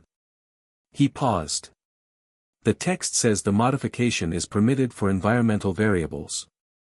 Page 212 of Advanced Potion Making. Snape's jaw was very set. You read the 6th-year text. Surrey Library, Harry said blandly, which had become a useful fiction. Another long moment. Something was happening behind Snape's eyes, a recalculation, a review. Your father, Snape said carefully, was arrogant. Showy. He used his ability as a performance. I'm not my father, Harry said. Not defensively. Just factually. No, Snape said, after a pause that felt like it cost him something. You are not. He looked at the potion again. Your modification is correct. The result is an exceeds expectations standard. He paused. The detention stands for the disruption in class, but I suggest you direct whatever opinions you form about my teaching methodology through the appropriate channels rather than the middle of a lesson. If the appropriate channels are effective, Harry said, I'll absolutely use them. Snape looked at him. Harry looked back. And something shifted, nothing seismic, nothing visible, but a quality of the silence between them changed, the way temperature changes when a window opens, subtle and complete. You may go, Snape said. Harry cleaned his workstation and left. He was walking back up from the dungeons, thinking about the conversation and the potion modification and Snape's reference to his father, when he felt the sensation that had been intermittent all week become suddenly acute, the directional pull, the warmth from stone, the castle's attention focused not on him but on something nearby that it wanted him to see. He stopped in the middle of a corridor between the dungeon level and the ground floor. The wall to his right was doing the shimmer. He looked at it. It was a solid wall, no tapestry, no obvious door, just stone. But the shimmer was insistent, the pull of it oriented inward, deeper, the same direction he had felt that first morning when he'd pressed his hand against the stone and thought about where the rest of his magic had gone. He pressed his hand flat against the stone. The warmth came immediately, stronger than usual, concentrated, and with it a direction, down, past the dungeons, below the dungeon level, into the foundation stones themselves. And with the direction came something else, an image impression, the way the castle communicated when words weren't the right tool, a door, old and enormous, carved with 4 symbols he recognized without being able to name them, sitting in bedrock that was older than the castle's oldest stone. Not yet, Harry thought at the castle. Show me later. When I have more. The shimmer eased. The pull moderated. The castle, apparently, could accept a timetable. He continued upstairs. The second week arrived with a change in the atmospheric quality of Hogwarts that wasn't weather-related. Word had moved, the way word always moves in enclosed communities, through corridors and common rooms and over meals, until the full student body had a working understanding of at least the basic facts of what had happened at the sorting. This produced several effects. The most visible was the attitude of the older students toward Harry, which had reorganized itself from the first-week mixture of starstruck celebrity attention and amused first-year observation into something more careful and more considered. Seventh years who passed him in corridors gave him looks that were evaluating in a specific way, not unfriendly, but assessing, the way you assess something that has just revealed itself to be significantly more complex than the category you had filed it under. Third years whispered. Fourth-year Ravenclaws had apparently conducted a formal debate in their common room about the legal implications of Ward Protocol 9 and sent a delegation to the library that Hermione reported with evident satisfaction. The less visible effect was in the staff room, whose atmosphere Hermione had gleaned through a combination of Percy's aggrieved observations and McGonagall's increasingly visible tension at mealtimes. Flitwick was, reportedly, the most outwardly comfortable. He had apparently been reading Founder's Law for 30 years as an academic interest and was doing his best impression of a man who is professionally fascinated and personally uninvolved. Sprout was distressed. Quirrell was absent from several staff meetings due to illness. Snape had not spoken to Dumbledore directly since the sorting, which was the kind of thing that people who'd watched them interact for years apparently noticed immediately. Dumbledore himself was present at every meal. He sat at the staff table and ate and spoke to students who approached him with the same warmth and the same measured patience as always, and if you didn't know what you were looking for you wouldn't have found anything. But Harry watched him the way the castle had apparently taught him to watch things, beneath the surface, at the quality of behavior rather than its content, and what he found was a man who was managing. Expertly managing. Every conversation at the staff table was a performance of normality so polished it was almost impossible to call it performance. Almost. On Wednesday of the second week, the ministry owl arrived at breakfast. It was not a normal school owl. It was enormous, imperious, gray-white with yellow eyes, and it carried a sealed document in formal purple wax that it deposited on the staff table directly in front of Dumbledore's plate with the attitude of an official who has been told to ensure personal delivery. The Great Hall watched. Dumbledore picked up the document. He read it. He set it down. He continued eating his porridge. McGonagall, beside him, had gone very still. Harry watched this and thought about the 30-day clock and the ministry's obligation to attend the reckoning once the protocol was active, and thought that the document was probably an official acknowledgement, the ministry formally accepting the ward notification, formally agreeing to send Wisengamot representation. Formally putting itself on record that the reckoning was real and coming and had their institutional recognition. Whatever was in the document, Dumbledore's response to it was the most honest thing Harry had seen from him since the sorting. For just one moment, before he mastered it, Dumbledore's face showed something that wasn't performance, something tired, and something very old, and something that was not quite grief but lived in the same neighborhood. He put it away. Harry ate his eggs. After breakfast, at the door to the Great Hall, he found Malfoy waiting. Not obviously, Malfoy was leaning against the wall reading something with the convincing appearance of a person who happened to be in a location rather than a person who had arranged to be there. He looked up when Harry approached with the timing that confirmed the second reading. "Ministry sent an acknowledgement this morning," Malfoy said, falling into step alongside Harry as though they were in the habit of walking together. "I saw," Harry said. "My father was on the owl list. He got his copy before Dumbledore got his." Malfoy glanced sideways. "He also got a briefing from someone on the Wizengamot who has been reading the protocol carefully. The heir designation, once it's confirmed formally at the reckoning, it carries voting rights in the Wizengamot. Permanent ones. Regardless of age." Harry looked at him. "How do you know this?" "My father writes to me every morning," Malfoy said, without particular feeling. "He considers it important for me to be informed." "And what does Lucius Malfoy think about a 12-day-old Hogwarts student holding Wizengamot voting rights?" Malfoy's mouth did the thing where it almost curved. "He thinks it is the most significant political shift in 30 years and that it would be very advantageous to be on the right side of it." He paused. "He also thinks Dumbledore will attempt to challenge the heir designation at the reckoning. Legally. There are grounds, he says, the designation has never been formally invoked, the criteria are ancient, the Ministry might argue the whole framework is obsolete," Harry said. "Or extra-legal," Malfoy said. "Not recognized under current statute. Founders' Law supersedes current statute. Only if the Wizengamot doesn't successfully challenge it. Which requires a majority, not unanimity. The unanimity requirement only applies to overriding it, not to questioning it.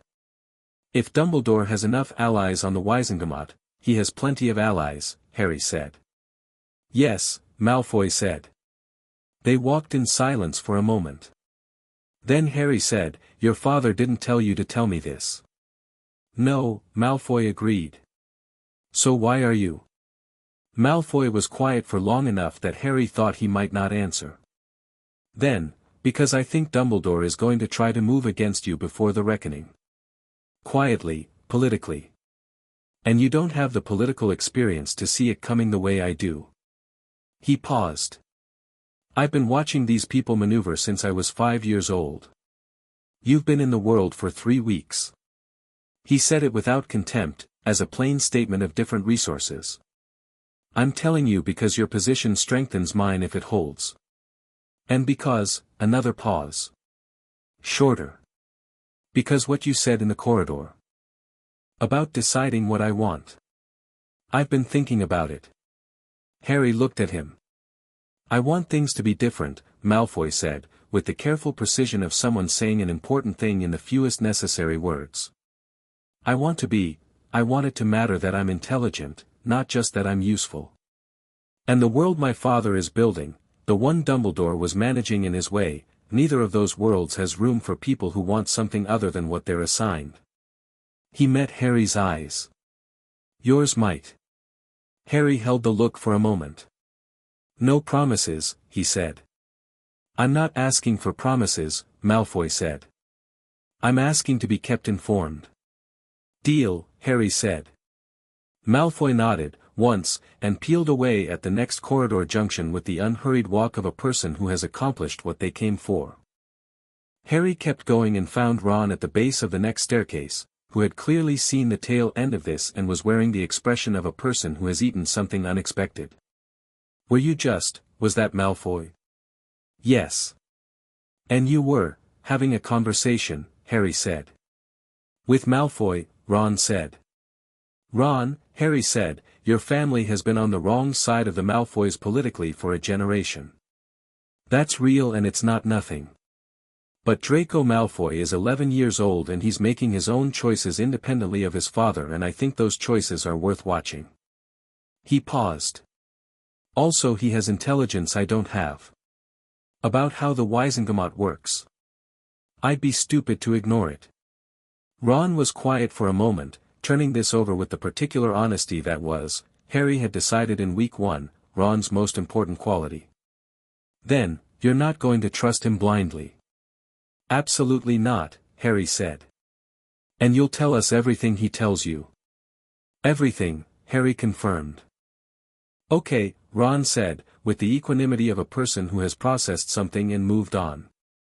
Fred and George heard about the ministry acknowledgement. "They want to know if you need anything."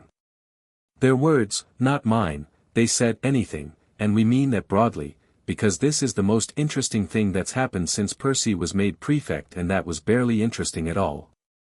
Harry smiled. It was the first entirely uncomplicated smile of the week. "Tell them I'll let them know. And that I appreciate it."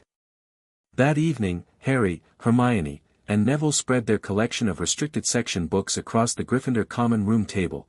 Percy had tried to suggest that restricted section books should not be removed from the library, and Harry had pointed out mildly that the library had given them rather than Harry taking them, and Perry had retreated in the manner of a man choosing his battles, and read.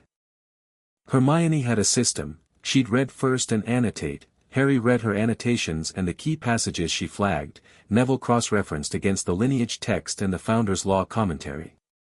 It was, objectively, a very effective way to process a large amount of dense material, and Hermione had designed it with the transparent satisfaction of a person who has found a problem that rewards organizational thinking. "The objects," Hermione said. She tapped the suppression magic text. Chapter 9. There's a specific mechanism described, called a channeling anchor. It's a dark adjacent magical construct, not quite dark itself but in the gray category, where excess or suppressed magical energy from one person is captured and stored in a physical object. The object then becomes, magically overcharged. Significantly more powerful than it was before. She looked up. If Dumbledore was using a channeling anchor, it would be something powerful already, Neville said, reading over her shoulder. It says the object needs to be magically compatible with the donor's signature. Something with a strong inherent magic of its own. Like a wand, Hermione said. Or like the Elder Wand, Harry said. They both looked at him. Dumbledore has the Elder Wand, Harry said. He had read the section on Peveril family history in the lineage book twice. It's in the legend, my grandmother was a Peveril, which means I'm connected to the Deathly Hallows by blood. The Elder Wand is the most powerful wand ever made. If you wanted to store an enormous amount of concentrated magical energy from the most powerful magical bloodline in Wizarding Britain, he paused. What better container? Silence. The fire crackled. In the armchairs around them, other Gryffindors were doing homework or playing Exploding Snap with the noise management of people who had decided to pretend the 3 first years having the very intense conversation at the table were not having it. Fred and George, who had been apparently playing Exploding Snap but whose actual attention had been running more broadly, exchanged a look that said a large number of things in a short time. The Elder Wand, Hermione said carefully, is what he used to implement the suppression. And what he's been storing the excess in. She wrote this down. Harry, if that's where the rest of your power is, I need the wand, Harry said. You're not going to steal it, Hermione said immediately, in the tone of someone who is not asking a question but making a statement of hoped for fact. No, Harry said. I don't need to. He looked at the Founder's Law text, open to the section on heir designation. The reckoning's purpose is full accounting. Every mechanism of the harm has to be identified and reversed. If the channeling anchor is the Elder Wand, then the reckoning itself, the legal process, compels its return. Through official channels. He tapped the page. Dumbledore can't keep it if the reckoning orders its surrender. Hermione stared at him. You're going to use his own legal framework against him. The castle's legal framework, Harry corrected. He just thought he was running it. Neville, who had been quiet for the last few minutes, said, "There's something else. In the lineage text." He slid it across to Harry and pointed. Harry read. The passage described the theoretical properties of a fully expressed heir of the castle, at the convergence of all four founder bloodlines, after a suppression reversal. It used language that was old and formal, but the content was clear enough. The removal of a suppression, in a bloodline of this density, did not simply restore what had been taken.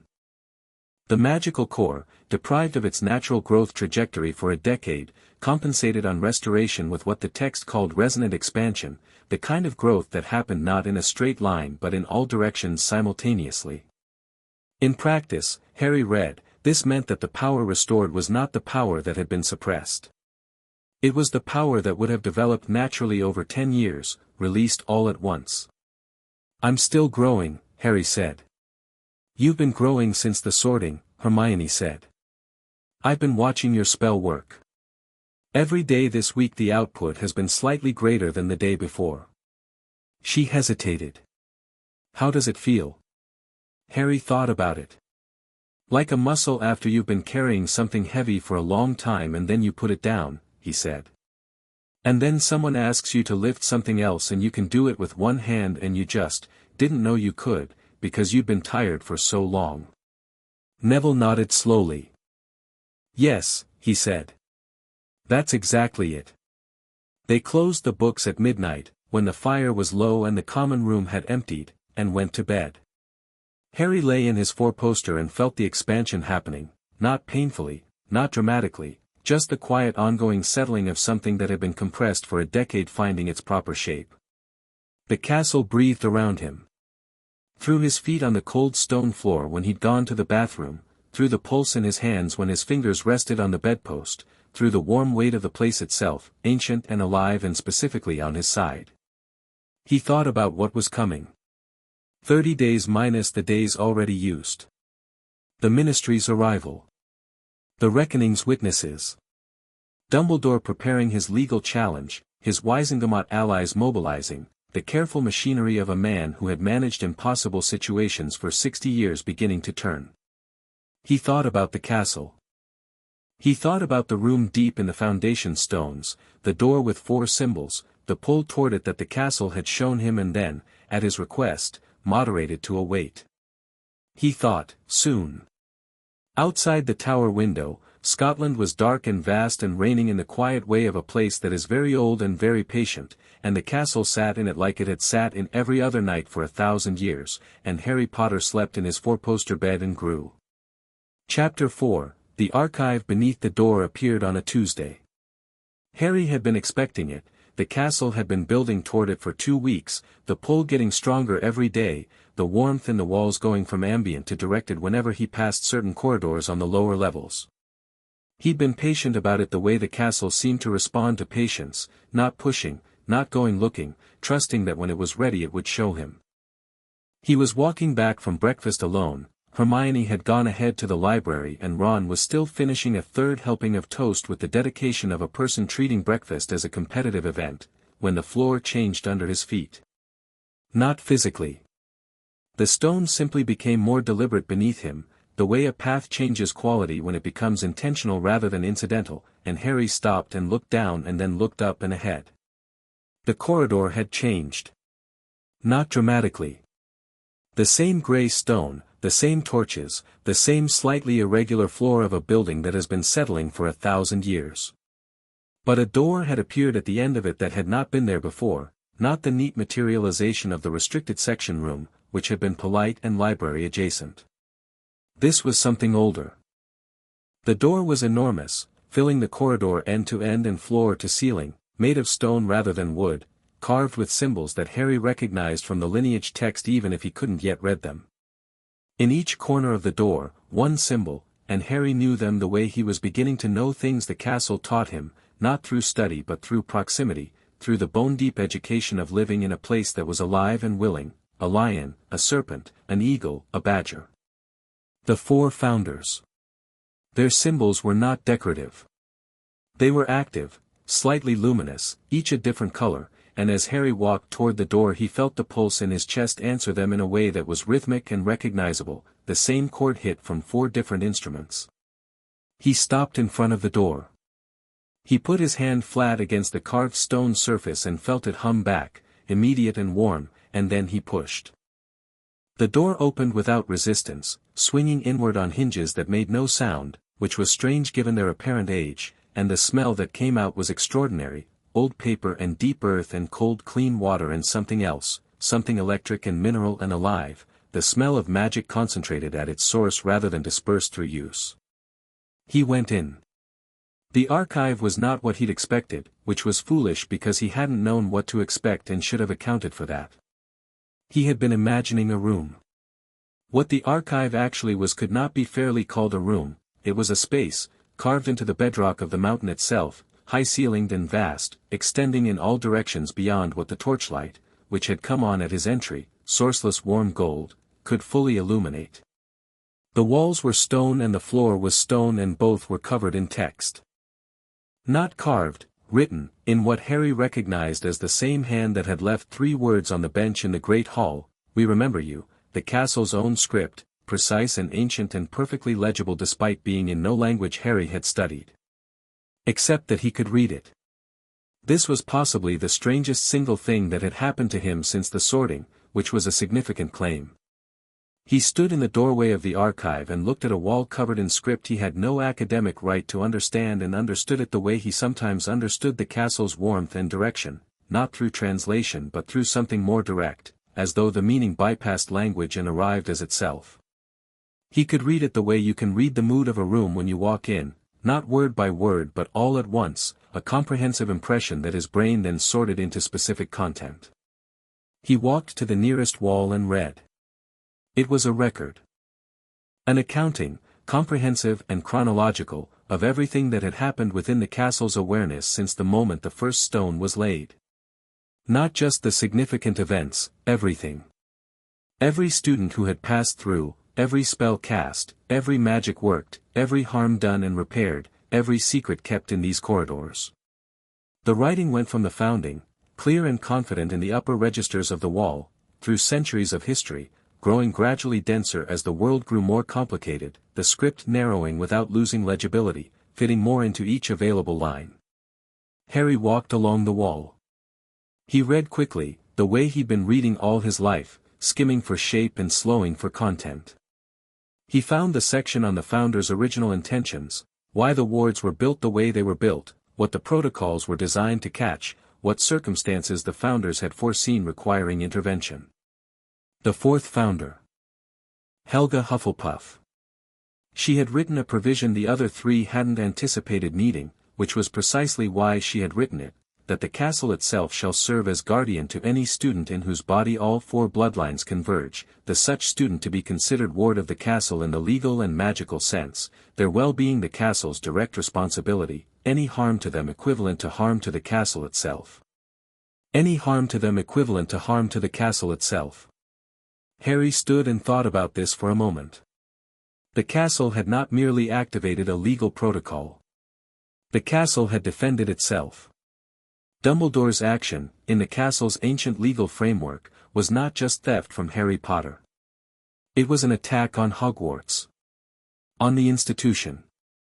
On the living magical structure that 1,000 years of accumulated history had made into something that was, by any functional definition, sentient. The implications of this landed in Harry's chest like a stone into still water. He kept walking. The more recent sections of the archive were near the center of the space, written on a series of freestanding stone pillars that rose from the floor in a rough circle. Harry moved between them, reading the decade's recent content with the specific attention of someone who knows the context and is looking for the detail. He found the entry for October 31st, 1981 and stopped. The castle's account of that night was precise and without sentiment. It recorded the detection of a new magical connection to the heir bloodline, Harry's birth, which the castle had apparently noted at the moment of his arrival in the world, the way a body notices a new cell that belongs to it. It recorded the events at Godric's Hollow in the flat terminology of magical accounting, the killing curse, the rebounded killing curse, the magical explosion, the scar formation, the soul fragment. That word. Soul fragment. The castle confirmed what Hermione had theorized with the matter-of-fact clarity of something that had simply observed and recorded the fact. And then, the arrival of a senior magical figure at the site. The implementation of a suppression structure. The archive described the mechanism in the specific technical language that Harry had been reading in the restricted section texts for 2 weeks and understood now well enough to follow, a channeling anchor, as Hermione had named it, implemented through the senior figure's personal instrument, his wand, which acted as both the suppression mechanism and the storage vessel. The archive noted the object with the precision of a catalogue, Elder Wand, also designated Wand of Destiny, original craftsmanship attributed to death. Current bearer, Albus Percival Wulfric Brian Dumbledore. Current magical charge, in addition to its own considerable inherent power, the stored and compressed developmental magic of Harry James Potter, 11 years worth, ongoing. He read this paragraph 3 times. Then he moved on. The next pillar was harder to read. Not because the script was different but because the content was. It was the ongoing record of the suppression, year by year, the castle's notation of what should have been developing in Harry Potter and was not. It read like a ledger. Year 1, expected first magical manifestation, core development stage 1, absent. Year 2, expected environmental magic, accidental release patterns, emotional response magic, absent or severely attenuated. Year 3, 4, 5, each year, the list of what should have been and wasn't, the castle's patient terrible accounting of stolen development. Harry read it to the end of the 6th year and stopped. He was standing in the middle of the archive with the sourceless golden light on his face and the smell of deep magic around him and the quiet of 1,000 years of stone, and he was 11 years old. He stood there for a while. Not falling apart. That wasn't what this was. It was something quieter and more structural, the thing that happens when you have been running on incorrect information for your entire life and the correct information arrives and your body needs a moment to rearrange itself around the new truth. Like setting a bone. Brief and sharp and then better. He had always known something was wrong. He had always known the world felt slightly too small, that the thing in his chest was constrained, that normal was not quite the right shape for him. The Dursleys had handed him the explanation for that: you're abnormal, you're defective, you're less than. The wizarding world had handed him a different version: you're famous, you're special, you're the boy who lived. Neither of them had said, you were whole and someone took that from you and you've been living in the gap ever since. The castle had said it. Harry exhaled. He kept moving. The final pillar was different from the others. Smaller, more recent, the script on it not the castle's usual confident hand but something slightly more urgent, the strokes faster, as though written in response to an ongoing event. He walked around it and found, on its far side, the account of the sorting night, the ward activation, the scan, the finding, the restoration, and below that, still being written, the ongoing archive of the weeks since. He watched it for a moment, genuinely watched, and saw new text appearing as he stood there, the castle adding to its record in real time. A line about this morning's breakfast. A line about his walk from the Great Hall. A line about the door opening. And now a line about him standing in the archive reading the account of himself standing in the archive reading the account of himself, which was either profound or circular or both. He almost smiled. I need to know about the soul fragment, he thought at the archive, not exactly expecting a response, and the response came anyway, a shimmer of warmth from the pillar, and new text appearing, not a new line but an insertion, the stone itself rearranging to accommodate the answer. Harry bent and read it. The soul fragment was real. 7th of 7, not the first, and for reasons the archive described in language that Harry made himself read carefully, Voldemort had created 6 other such things before the night at Godric's Hollow. 7 pieces of a soul, 7 anchors preventing death.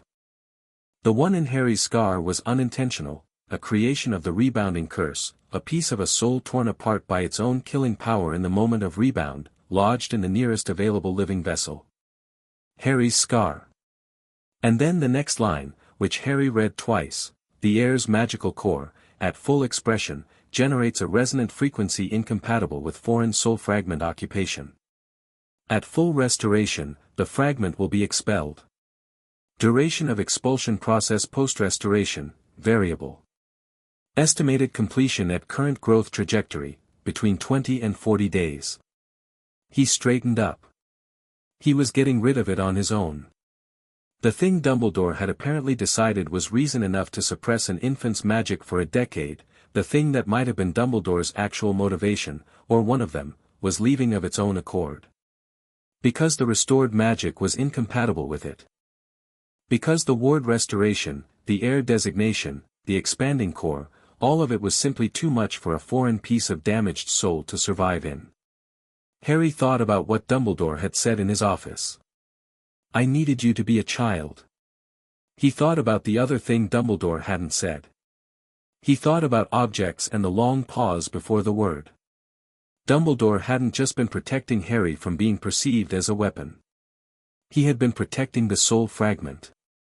Keeping the magic suppressed kept the fragment stable. A fully powered Harry Potter was an environment in which Voldemort's last anchor couldn't survive. And Dumbledore had known this. Harry stood in the archive and thought about the word sacrifice, and thought about a man who was genuinely brilliant and genuinely, in his particular way, concerned with the greater good, and thought about what that man had decided an 11-year-old boy was for.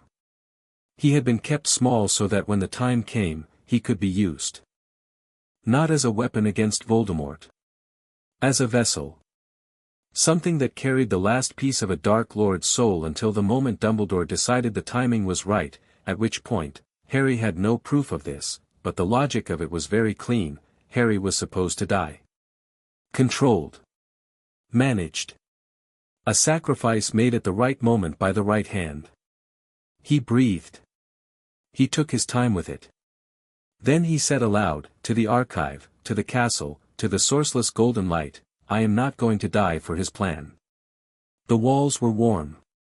He spent another hour in the archive, reading the Founder's Law sections on the reckoning process in detail, the procedure, the required witnesses, the order of testimony, the mechanisms for evidence presentation.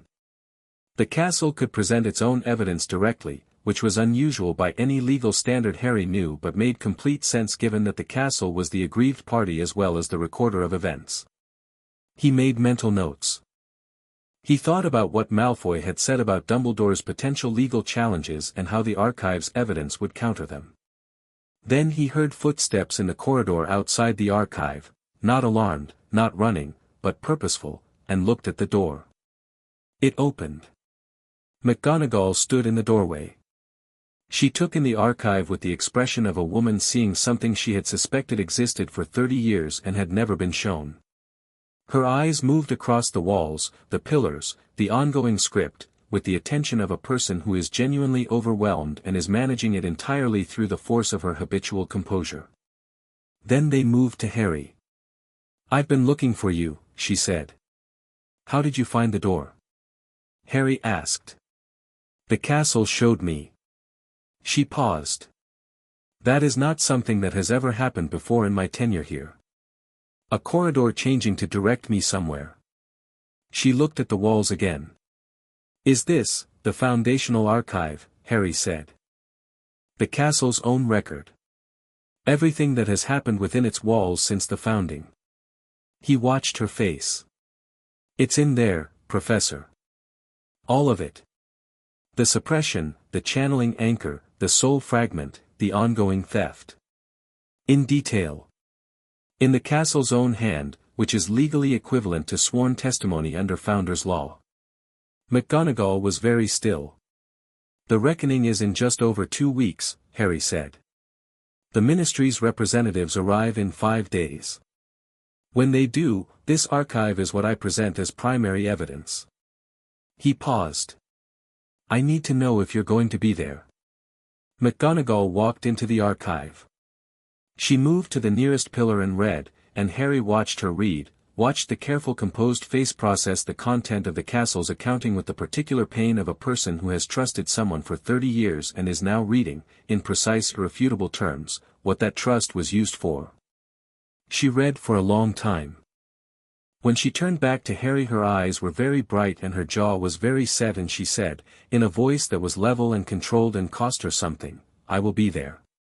I will give full testimony. Everything I knew, everything I suspected, everything I was told and believed and should not have believed without verification." She paused. "I should have verified." "Yes," Harry said, without cruelty. "You should have." She took this the way it was offered, plainly, without excess. "What do you need from me?" "Tell me about the other anchors," Harry said. "The 6 other objects. The soul fragments that aren't in me." McGonagall looked at him sharply. "You know about, the archive knows about them. It recorded the castle's detection of Voldemort's magic on objects that have passed through these walls, or been connected to people who have. It has 6 entries." He held her gaze. "Dumbledore knows about them too, doesn't he?"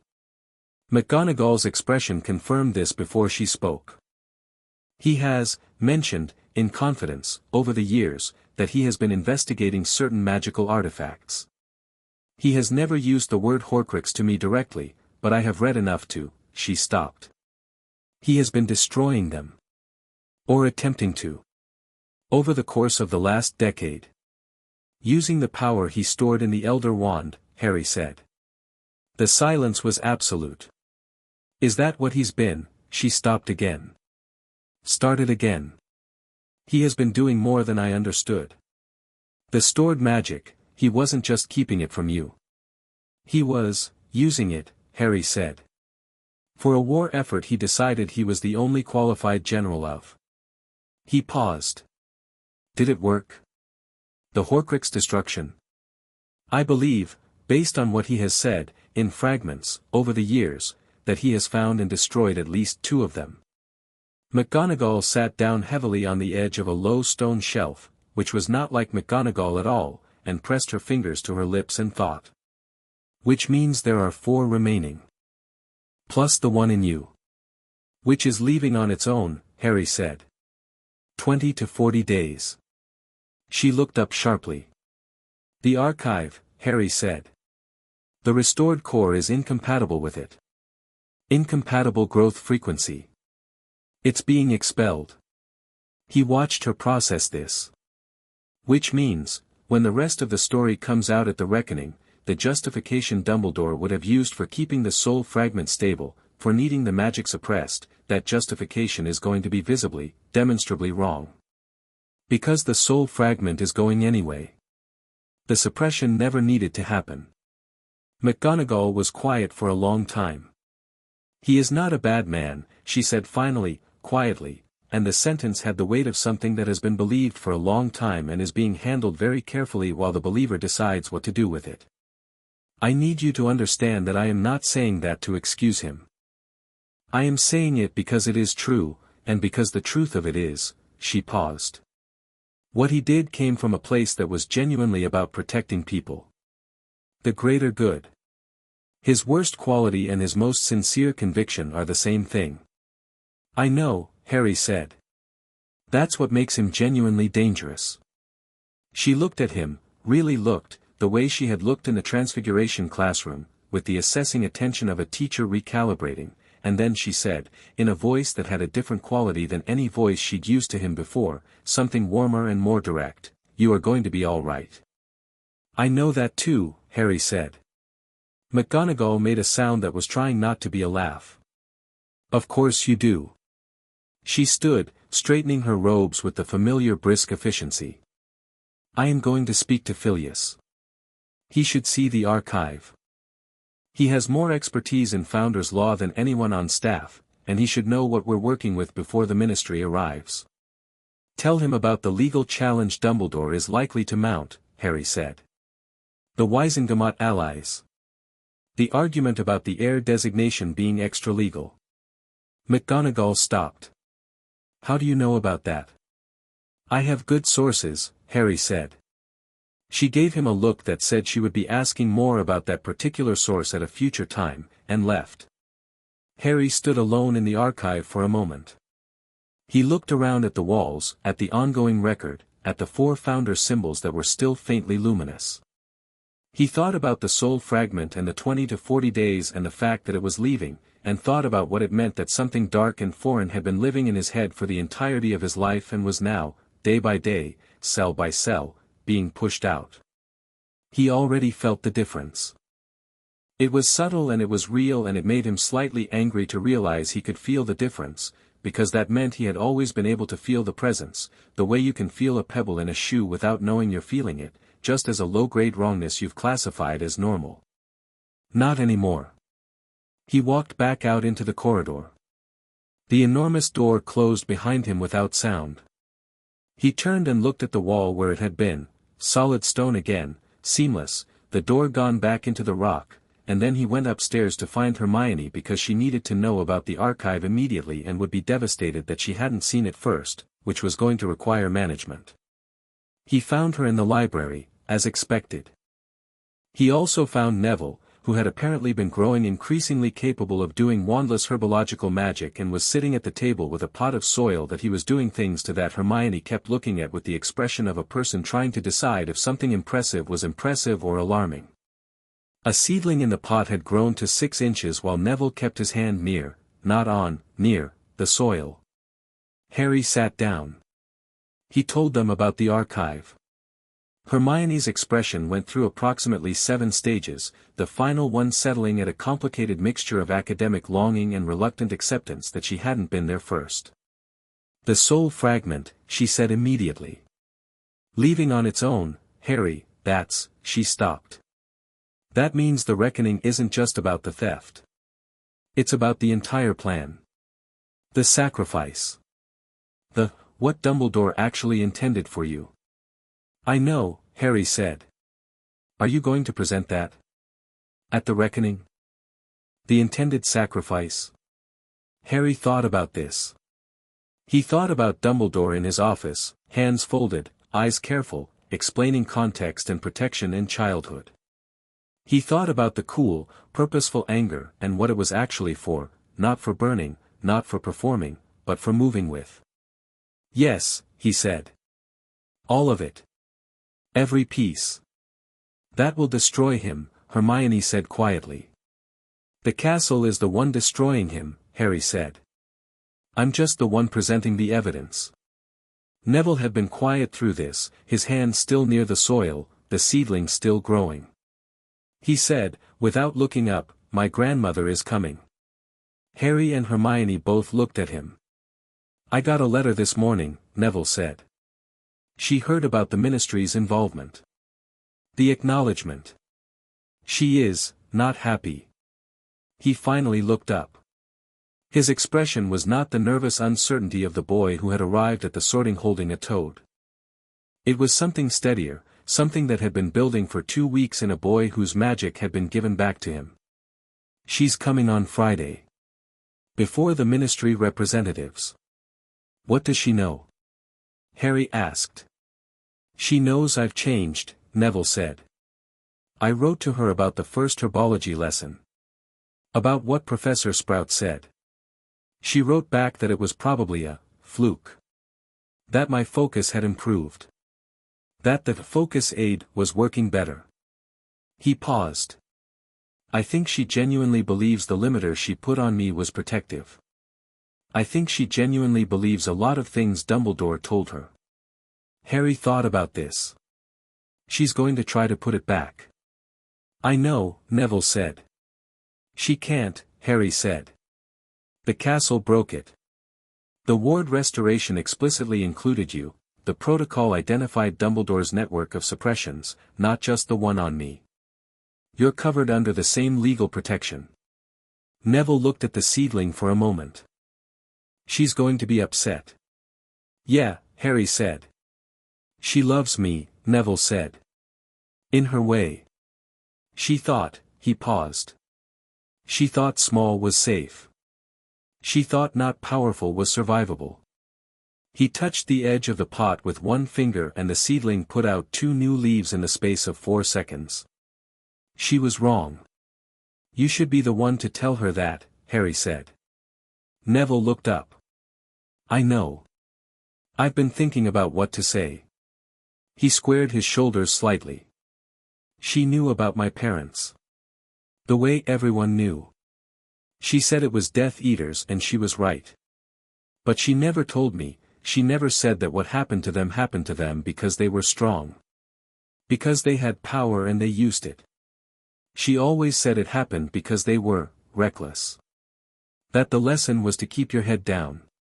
He met Harry's eyes. The lesson isn't to keep your head down. No, Harry said. It really isn't. Augusta Longbottom arrived on Friday morning.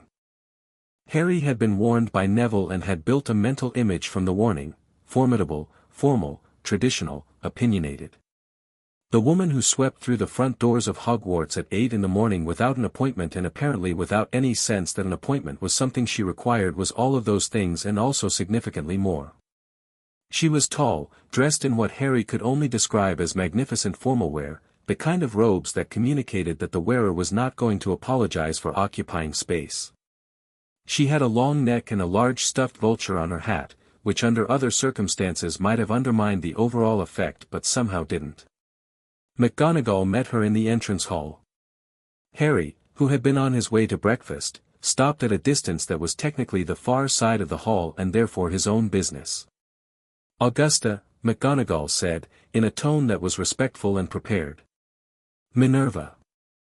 Augusta Longbottom's voice was exactly what her posture suggested, carrying, precise, accustomed to being listened to. I want to see my grandson. He's at breakfast, I want to see him now. Neville appeared from the direction of the Great Hall, which meant he'd been watching for her.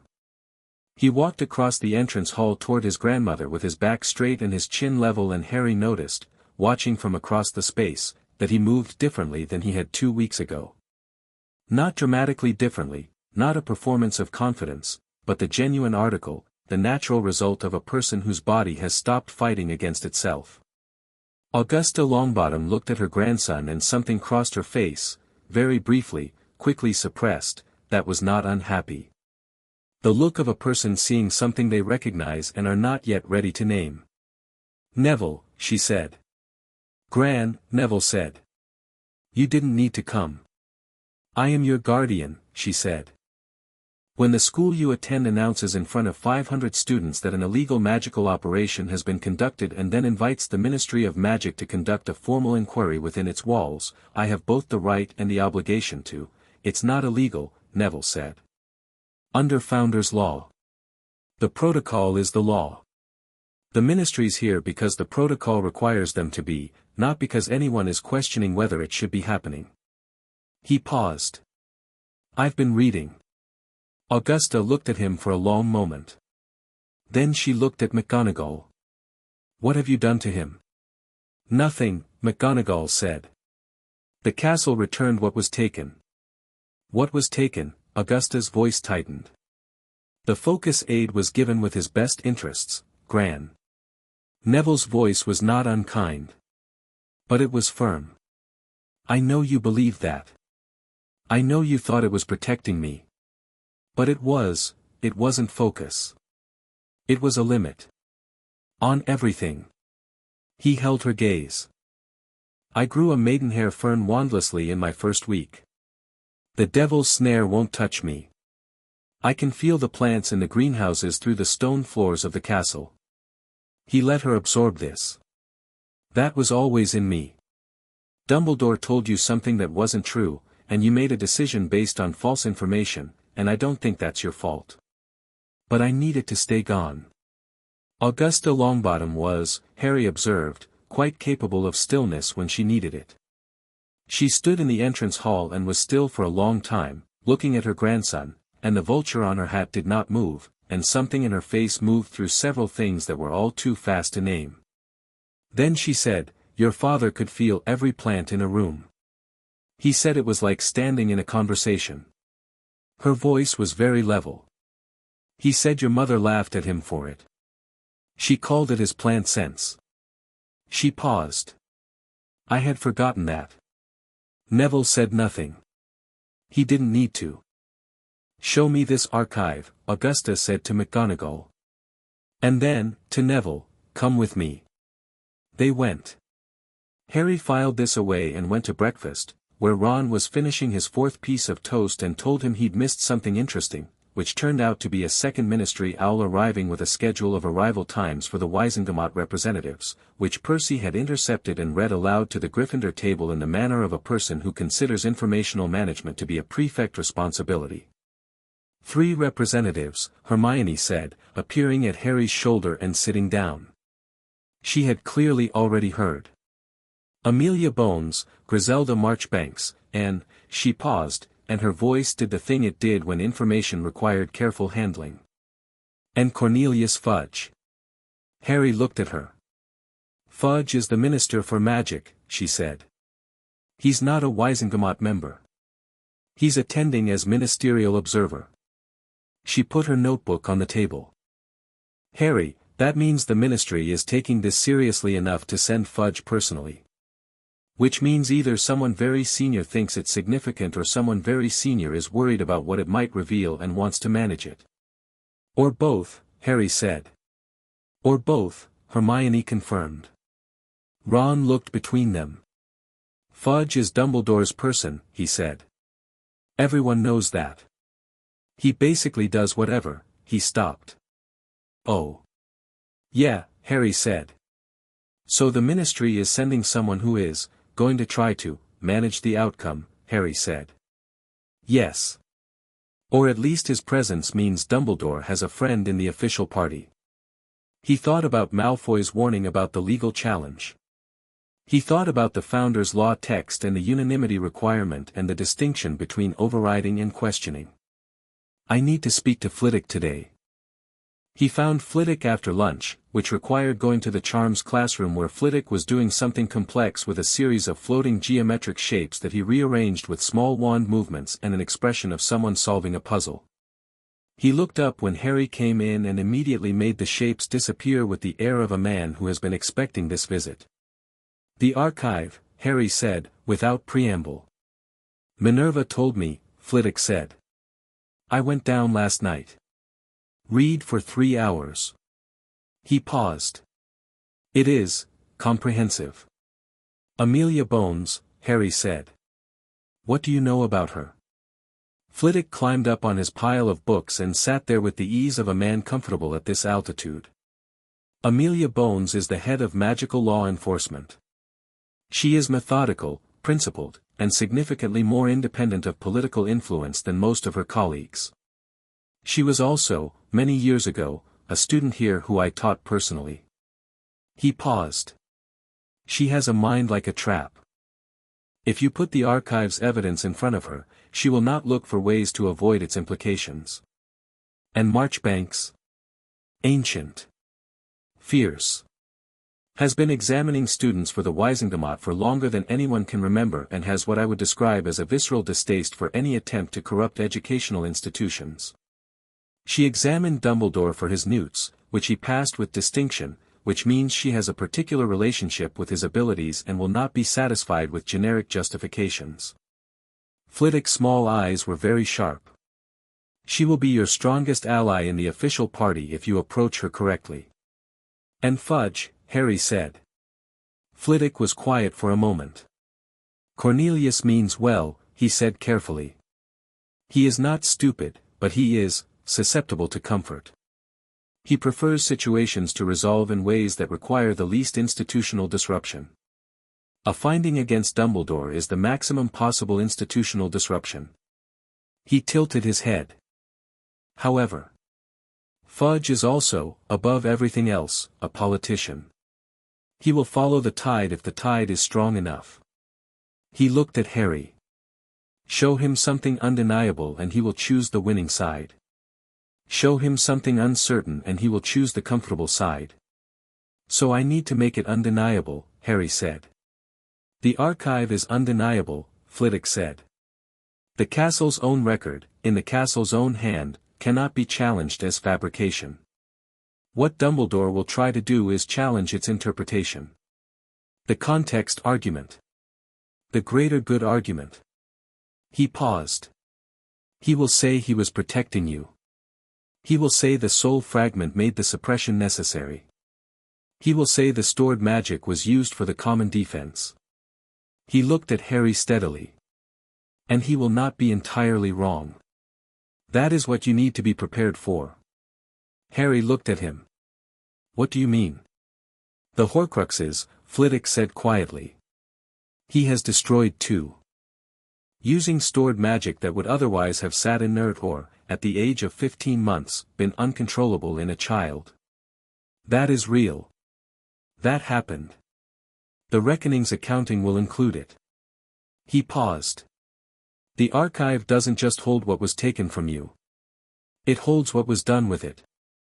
And 2 fewer Horcruxes is, not nothing, Harry. It is also your inheritance used without your consent for a purpose that benefits the world you live in. He held Harry's gaze. You are going to have to hold all of that at once. The harm and the complicated truth of what the harm was used for. Harry sat with this. He thought about the archive's accounting of his missing years. He thought about the 2 Horcruxes. He thought about Flitwick's voice saying not nothing. The harm doesn't become acceptable because something was done with it, Harry said finally. No, Flitwick agreed. It doesn't. But the reckoning is not just about punishment. It's about the full truth. And the full truth has several parts, not all of which make Dumbledore simply a villain. He paused. Can you hold that? Yes, Harry said. Good. Flitwick climbed down from his books. Because if you go into that reckoning with a version of events that is angrier than it is accurate, Dumbledore's attorneys, and he will have attorneys, will use the discrepancy to challenge your standing. The heir designation grants you the voice of the castle. The castle's voice is precise and dispassionate. He looked up at Harry. Be the castle. Harry thought about the archive. The flat, precise, comprehensive recording. First instance, 31st October, 1981. No anger in the text. Just facts, and what the facts meant, and what Founder's Law required in response. Understood, Harry said. That evening, in the common room, he told Hermione and Neville everything, the archive's contents, the Horcrux accounting, the Flitwick conversation, the need for precision over anger at the reckoning. Hermione, as he had known she would be, was 7 steps ahead by the time he finished. We need the testimony structured, she said immediately. In order. Castle's evidence first, the archive as primary record. Then McGonagall as witness, she represents the institution's own failure of oversight, and her testimony coming from Dumbledore's closest colleague carries unique weight. Then the Founder's Law text to establish legal standing. Then the heir designation formally invoked, she looked at Harry. Do you know how to invoke it formally? The archive showed me, Harry said. It's a phrase. In the original Founder's language. I can read it now. He paused at Hermione's expression. The castle teaches. I've been here 3 weeks and I can read ancient magical script. I can feel the wards the same way Neville feels plants. He paused. It's getting broader every day. The resonant expansion, Hermione said quietly. Still ongoing. Yeah. She looked at him with the particularly focused attention she reserved for things she found genuinely significant. Harry. By the time the reckoning happens, that's 12 more days of growth. At the rate you're expanding, I know, Harry said. Do you know what that means? Practically. In terms of, I know what I can do now, Harry said simply. I'll know more then. I'll use what I have. Neville, who had been quiet, said, My Gran is going to testify. She told me tonight. She read the archive and he stopped. Started again. She cried, he said quietly. In private, she thought I didn't see. She cried and then she came and found me and she said she was sorry, and she said, he blinked, very controlled. She said my father would have been furious with her. She said that in a way I think that was her saying she deserved the anger. I think that was her saying she understood. What did you say? Harry asked. I said we could talk about it after the reckoning. Neville met his eyes. I told her I needed her to testify about the limiter. About what Dumbledore told her. She agreed. She's staying until it's over. Harry nodded. Outside the common room windows, the night was deep and clear, no rain tonight, the stars doing what they did in Scotland when the clouds parted, burning very white and very clear in air so cold and clean it felt like it had never been breathed before. Harry looked at them through the glass and thought about 12 days. He thought about the soul fragment and the expulsion timeline and the ongoing expansion. He thought about Dumbledore in his office, surely also preparing, surely also counting days, with 60 years of experience and the Elder Wand and every political ally he'd accumulated in a career that had been genuinely extraordinary by any measure. He thought about what Flitwick had said. Be the castle. Old. Patient. Impartial. In possession of 1,000 years of evidence and entirely uninterested in losing. Harry looked at the stars for another moment. Then he pulled the nearest restricted section book toward him, opened it to the chapter on reckoning procedures, and got back to work. Chapter 5, Trial by Ancient Law. The ministry representatives arrived on a Wednesday. Harry watched them come through the front doors from the first-floor landing, which gave him a clean line of sight to the entrance hall without putting him in it. He had been early to this position deliberately, not to hide, but to see before being seen, which was a different thing entirely. Amelia Bones came first. She was a square-jawed witch in her 50s with a monocle that she wore with the total unself-consciousness of someone who had stopped caring what it looked like approximately 30 years ago and had not reconsidered since. She moved with the particular economy of a person who does not waste motion because she has never found waste of any kind acceptable. Behind her came Griselda Marchbanks, ancient and small and moving with a cane she appeared to be using more as a statement than a structural necessity, her eyes quick and very dark in cataloguing everything in the entrance hall with the systematic attention of someone who has been examining things professionally for longer than most people have been alive. Fudge came last. He was shorter than Harry expected, and rounder, and wearing lime-green robes that communicated either confidence or obliviousness, and Harry immediately understood what Flitwick had meant about comfort and tide. Fudge moved like a man who has spent his career standing near important events rather than inside them, close enough to be associated with significance, far enough to step back if things went wrong. He was already looking for Dumbledore before he'd cleared the doorway. Dumbledore was there to meet them. He was warmth and welcome and the practiced ease of a man receiving distinguished guests in a home that was entirely his, and he shook hands with all three and said something that made Fudge laugh and made Marchbanks do nothing at all, which Harry read as meaningful. Then Dumbledore looked up.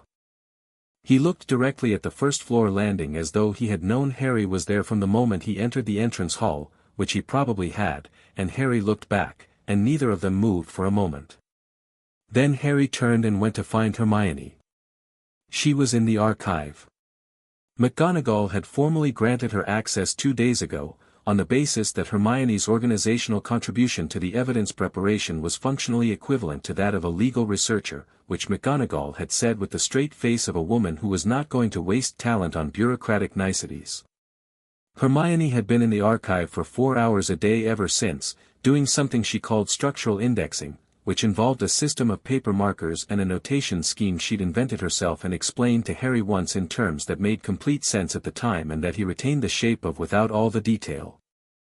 He found her cross-legged on the floor of the archive with 6 books around her and the castle's accounting pillars giving off their warm gold light, and she looked up when he came in with the particular expression of someone being interrupted mid-insight. "They're here," Harry said. "How many?" She was already closing the book in her lap. "All 3. Fudge went straight to Dumbledore. Bones looked at everything. Marchbanks looked at Dumbledore. "Marchbanks looking at Dumbledore is good," Hermione said, standing and straightening her robes. "I've been reading about her. She examined him for his newts, yes, but she also examined his mastery, and there was apparently a formal dispute at the time about his research methodology. She thought he was taking shortcuts. She filed a minority report with the Mastery Board. She picked up her largest notebook. She already knows he cuts corners when he thinks the outcome justifies it. Harry looked at her. How do you know about a mastery board dispute from 50 years ago? Hermione held up a piece of parchment covered in the castle's handwriting. The archive has records of everything that happened within these walls, including Albus Dumbledore's entire academic career. She paused.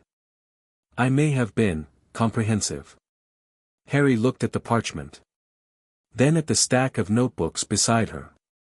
Then back at her face, which was the face of someone who had been enjoying herself enormously and felt no obligation to apologize for it. Hermione, he said. You've been in here since 5 this morning, haven't you? The archive is very well lit, she said. That's not a no. No, she agreed. It isn't. She tucked the notebooks under her arm. The structural index is complete. The evidence runs in 16 sections, in order of legal weight under Founder's Law. Section 1 is the archive's direct record, primary, irrefutable, presented first. Sections 2 through 6 are corroborating witness testimony organized by proximity to the harm. Sections 7 through 12 are the legal framework, the protocol text, the heir designation history, the Founder's Law provisions on remedy. She was walking as she spoke, moving toward the door. Sections 13 through 15 are the Horcrux accounting, the 2 destroyed, the 4 remaining, the 1 in your scar and its current status. Section 16 is the remedy request. What's the remedy request? Full magical accounting. Return of all stored magic via surrender of the Elder Wand under Reckoning Order. Public record of all suppression activities. Legal recognition of the heir designation with full Wisengamot standing. She paused at the door. And guardianship transfer. Harry went still. You cannot be returned to Privet Drive, Hermione said.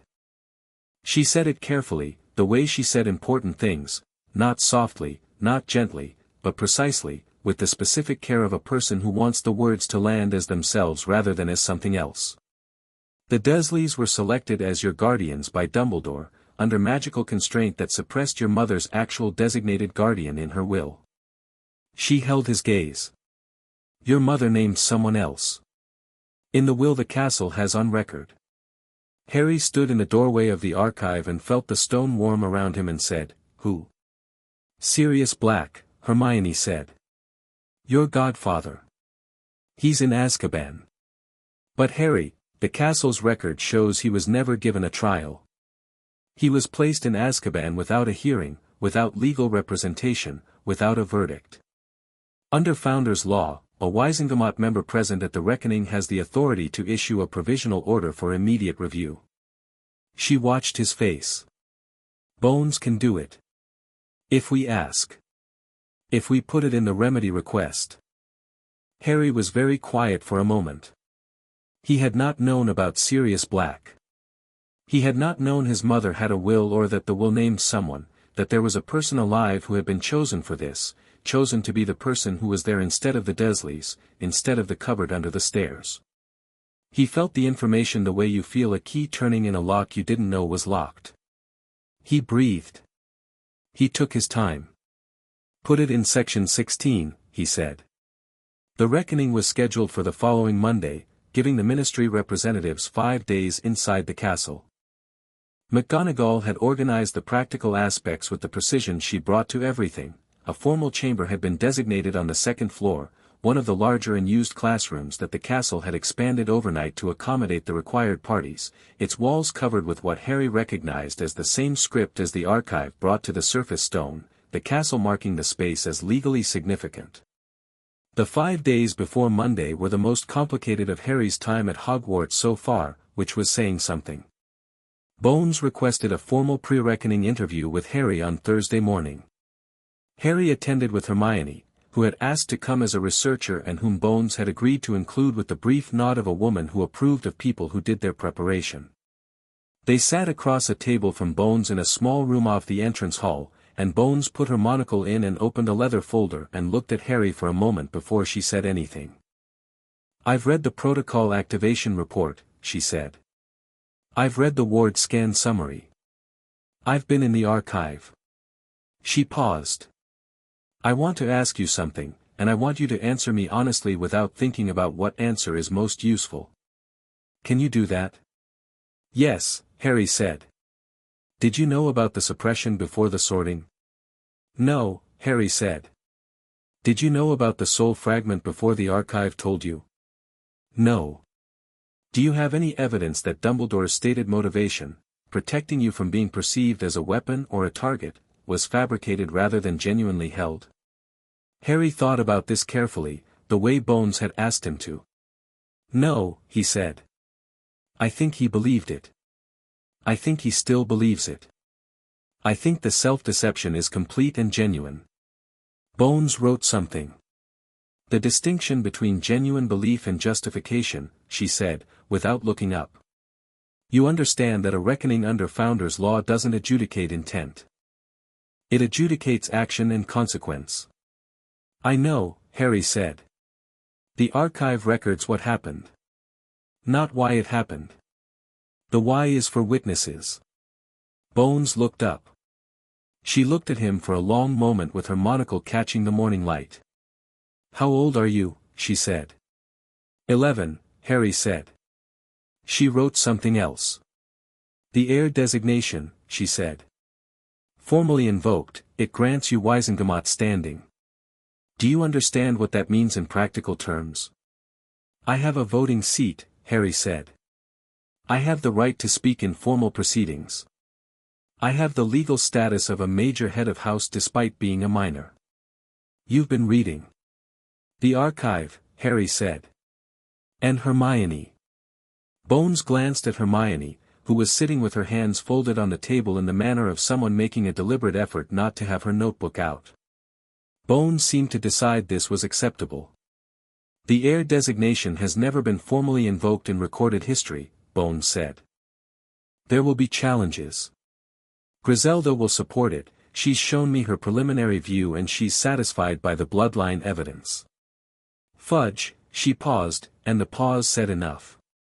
The minister is in a difficult position. Fudge doesn't want to move against Dumbledore, Harry said.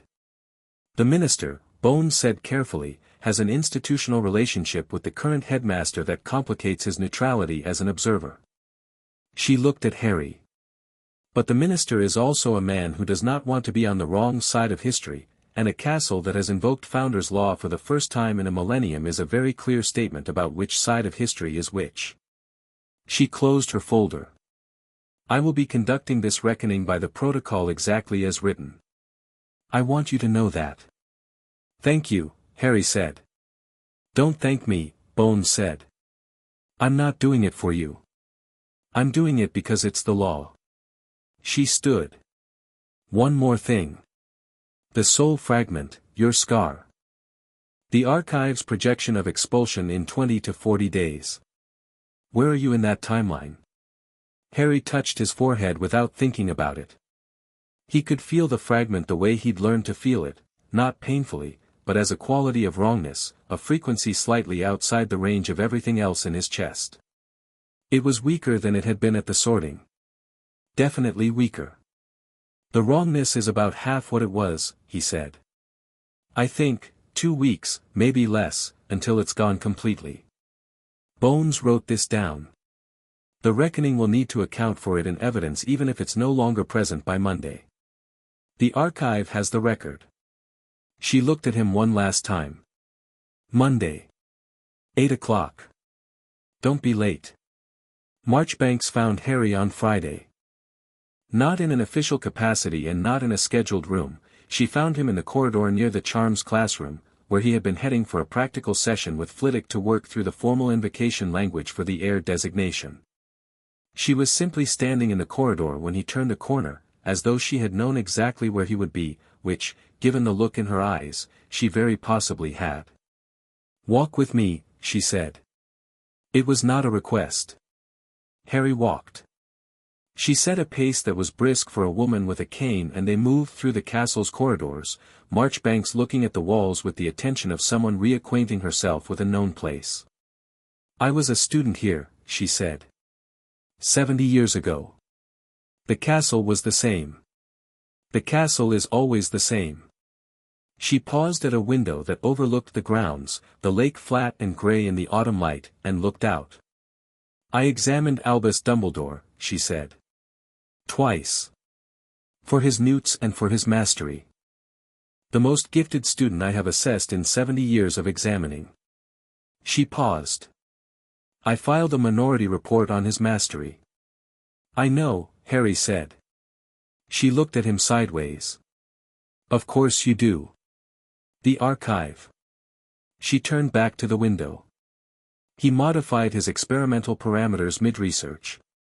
He had a result he was working toward and he adjusted his methodology to reach it rather than adjusting his expected result in response to the evidence. I found it unacceptable in a researcher. He found my objection provincial. She paused. It is, I think, the best single-sentence summary of Albus Dumbledore I have produced in 70 years of acquaintance. He decides what the answer should be and works backward from it. Harry said nothing. She was telling him something specific. He will argue, at the reckoning, Marchbanks said, that the outcome of his actions justifies their execution. That you are alive. That 2 Horcruxes are destroyed. That the greater magical world is measurably safer because of the choices he made. He will make this argument brilliantly, because he is brilliant, and he will make it genuinely, because he is genuine. She turned from the window. Her dark eyes were extremely sharp in her very old face.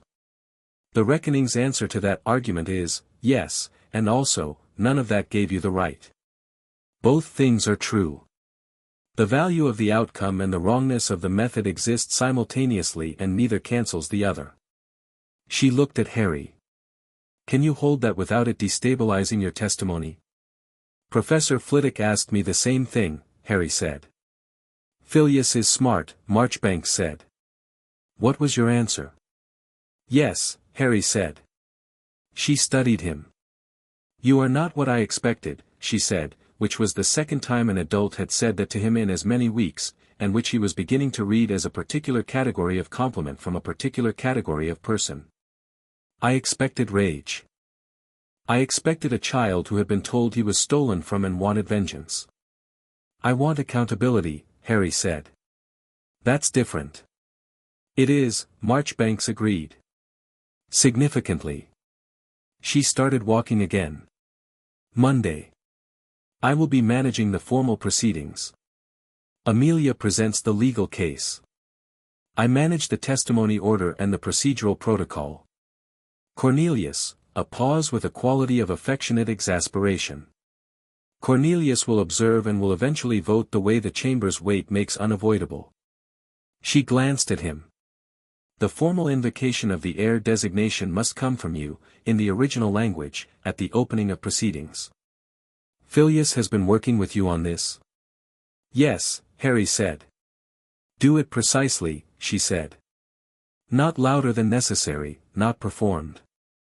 The castle responds to precision. You have perhaps noticed this. I have. She stopped walking at a junction in the corridor. One more thing, she said. Dumbledore will have a final argument that he hasn't made yet. Not in his office with you, not in any document the ministry has received. He'll make it at the reckoning, in the chamber, in front of everyone. I've known him for 70 years and I know how he thinks. She looked at Harry steadily. He will say that Voldemort is not gone.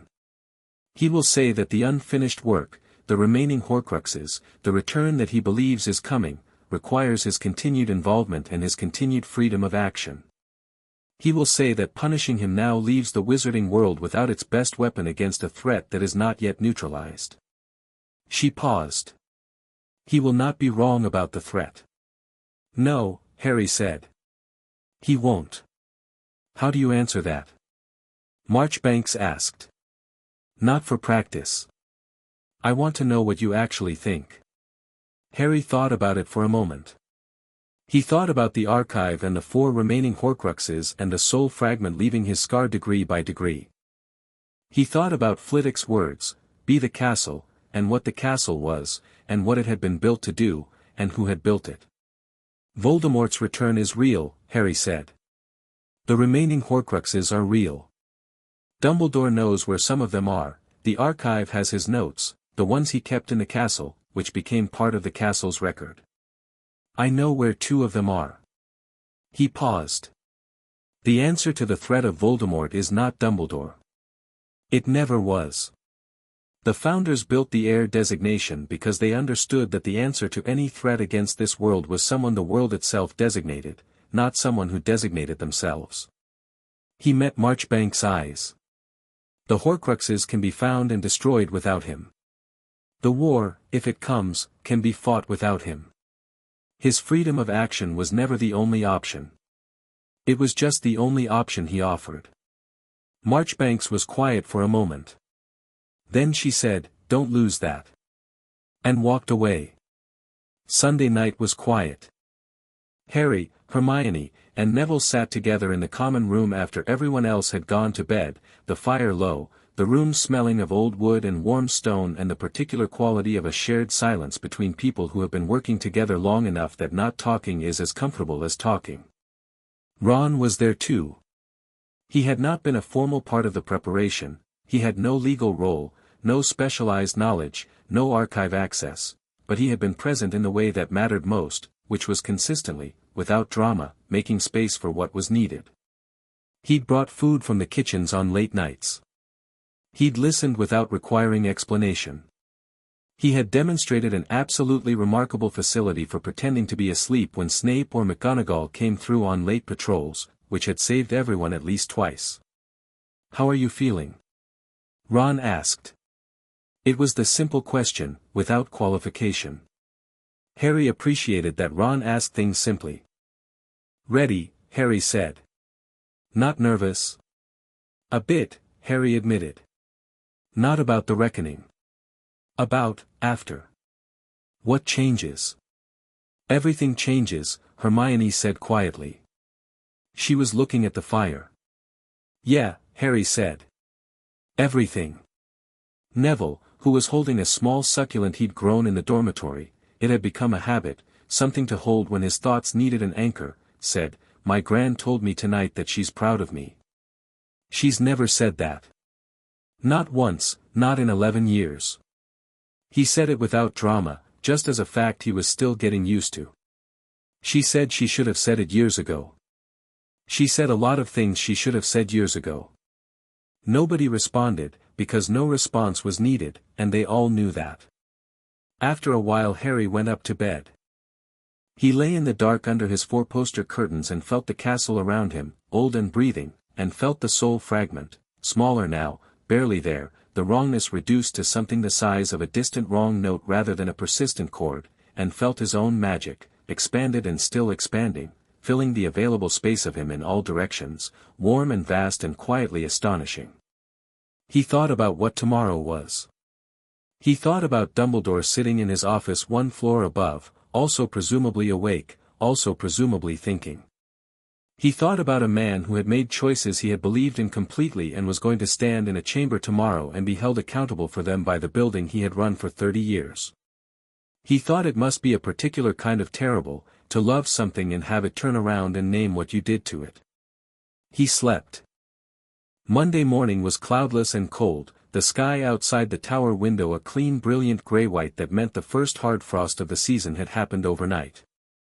Harry woke at 6, dressed without hurrying, ate breakfast with Hermione and Neville and Ron in a great hall that was very aware of what day it was, conversations quieter than normal, eyes tracking the staff table where Dumbledore sat and ate porridge with the serenity of a man who had decided how he was going to face today and was facing it precisely that way. At 7:50, Harry walked to the second-floor chamber. The corridor outside it was already occupied. McGonagall stood by the door, straight-backed, composed, in formal teaching robes she wore like armor. Beside her, Augusta Longbottom, equally formal, the vulture hat present and somehow appropriate today. Flitwick, small and sharp-eyed, wearing robes with small silver Founder-era symbols embroidered on the cuffs that Harry recognized as a deliberate choice. Sprout, round-faced and somber. Snape, at the far end of the corridor, alone, arms folded, face unreadable. Hermione and Neville came up the stairs behind Harry. Hermione had her notebooks. Neville had, Harry noticed and appreciated, straightened to his full height and left the succulent in the dormitory. The doors opened. The chamber inside was extraordinary. The castle had, as Harry had known it would, made the space appropriate to what was happening in it. The walls bore the archive script, floor to ceiling. The 4 founder symbols at the 4 compass points, luminous, each the size of a door. A long central table, stone, with chairs on both sides. At the head of the table, 3 chairs for the ministry representatives and 1 empty chair, taller than the others, carved with the same symbols as the archive door, the castle's own designated seat for the heir when formally invoked. On the wall above the tall chair, those 3 words again, in letters 3 feet high, "We remember you." Bones was already seated at the ministry side of the table. Marchbanks beside her, already with a quill in hand. Fudge, in different robes today, dark formal ones, the lime green apparently set aside in recognition that this was not the occasion for lime green, sat with his hands folded on the table and the expression of a man who has decided to take things seriously and is not entirely certain how that looks on his face. Dumbledore entered from the far door. He had his formal robes, deep midnight blue, very old, the kind of formal that comes from quality rather than newness. He had the Elder Wand. It was in his hand, not his pocket, which was either habit or statement. He sat in the chair on the opposing side of the table from the ministry representatives, and 2 people Harry didn't know sat beside him, witches in Wisengamot robes, attorneys, clearly well prepared. The room filled. Staff along one wall. Augusta and the other witnesses along another. Harry stood at the head of the table, in front of the tall chair, and looked at the room and felt the castle around him, warm and present, and thought, now. He spoke the formal invocation. It was the language from the archive, the original founder's tongue, which was not quite any living language but had the bones of several in it, Old Latin and Older Welsh and something else that might have been the proto-magical language the founders themselves had used in the castle's construction. Flitwick had helped him with the pronunciation. He said it precisely, as Marchbanks had told him to, without performance, each syllable given its proper weight. The effect was immediate. The founder symbols on the walls blazed. All 4, simultaneously, full brightness, the lion and serpent and eagle and badger burning with their colors, gold, green, blue, black, and filling the chamber with light that had no shadow in it. The tall chair settled and became more itself, if that made any sense, which Harry felt rather than articulated. The archive script on the walls began to move, slowly, the text reformatting, drawing the relevant sections to prominence, preparing itself to be read. Fudge made a sound. Dumbledore's expression, which had been composed and patient, did something brief and quickly controlled at the moment of the symbol flare. Marchbanks said, "Into the light, the heir of the castle is formally recognized. The reckoning is open. Ward Protocol 9, Founder's Law, applies from this moment. All testimony is binding. All evidence is sealed under magical oath." She looked at both sides of the table. "We begin." Bones stood. She presented the case with the methodical precision Harry had expected from her, not dramatic, not performed, a legal professional presenting facts to a formal proceeding. The archive's record was the centerpiece. She walked the room through it section by section, Hermione's structural index providing the framework, the castle's own text confirming each point as it was cited by activating on the wall, the relevant passage becoming visible and luminous. The suppression. The channeling anchor. The 10 years, 1 month, 2 days. The Elder Wand as both mechanism and storage vessel. The soul fragment. The intended trajectory, the barely evidenced but archive-confirmed notes Dumbledore had kept within the castle's walls, the notes that sketched a future in which Harry's death was not an accident but a managed event, a necessary sacrifice at the right moment. At the word sacrifice, Fudge shifted in his seat. Marchbanks did not react. Bones continued. Then it was Dumbledore's turn. He stood and he was, Harry thought watching him, exactly as brilliant as everyone had always said. He acknowledged the suppression without deflection. He named it as his own decision, taken alone, taken with full awareness of its nature. He did not attempt to blame circumstance or minimize the mechanism. What he did was exactly what Marchbanks had predicted. He built the case for necessity with the systematic intelligence of a man who had been building it, in his own head, for 10 years. The soul fragment. The child whose power at 15 months was beyond anything safely manageable without guidance. The magical world that was still traumatized by Voldemort's first reign and would have seen a power-surging infant as a threat or a resource. The suppression as shield. The stored magic as ammunition in a war that was not yet over. He said, I made choices I did not have the right to make unilaterally. I know that now. I knew it then, and I made them anyway, because I believed the alternative was worse. I believed the risk was too great to leave to chance and too important to share. He paused. I will not say I was wrong to care about the outcome. I will say I was wrong in the method of pursuing it. He looked at Harry directly for the first time since the chamber had filled. Whatever you decide, whatever this reckoning determines, I have not stopped caring about what becomes of you. That has not changed. Harry held his gaze. He believed him. That was the terrible thing. He believed that Dumbledore had cared, and believed that caring was compatible with all of it, with the cupboard and the drainage and the soul fragment kept stable and the intended sacrifice, because Dumbledore had built his entire life on the premise that caring about the right things justified whatever you did in service of them. Harry stood. Marchbanks said, the heir has the right to speak at any point in proceedings. Harry said, you said you believed the risk was too great to leave to chance. I want to ask what risk, specifically. Dumbledore looked at him. The soul fragment, he said. If your full power developed naturally, the fragment leaves on its own at full power, Harry said. The archive confirmed it. The heir's magical frequency is incompatible with foreign soul occupation. No intervention required. He paused. Did you know that when you implemented the suppression? A silence. I did not know the specific mechanism, Dumbledore said carefully. But you knew the fragment was there, Harry said. Yes. And you knew that a fully powered heir of the castle would be, by definition, the most magically potent individual alive. Yes. And you chose to suppress that power rather than investigating whether it could handle the fragment itself. Harry kept his voice level. He kept it precise. He was being the castle, patient, factual, comprehensive. You chose to suppress it, store it in your wand, and use it to destroy other Horcruxes. 2 of them. You've destroyed 2, using magic that was mine, without my knowledge or consent.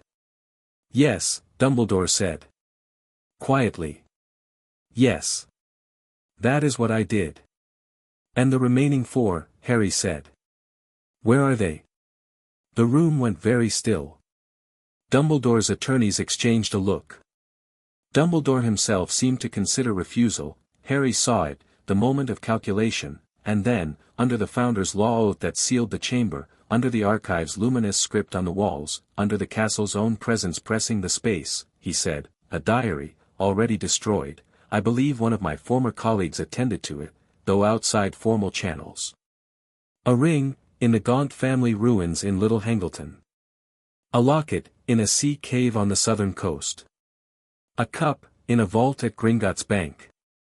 A diadem, within this castle, in a room known as the Room of Requirement. He paused. And the fragment in your scar, which you say is leaving. Harry said, that's 5 plus mine. You said the diary was already destroyed. So 4 remaining plus mine. Yes.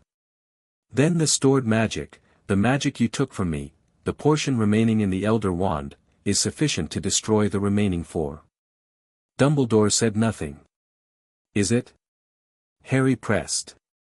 With the Elder Wand as channel, and the stored power as fuel, yes, Dumbledore said. It would be sufficient. Harry looked at Bones.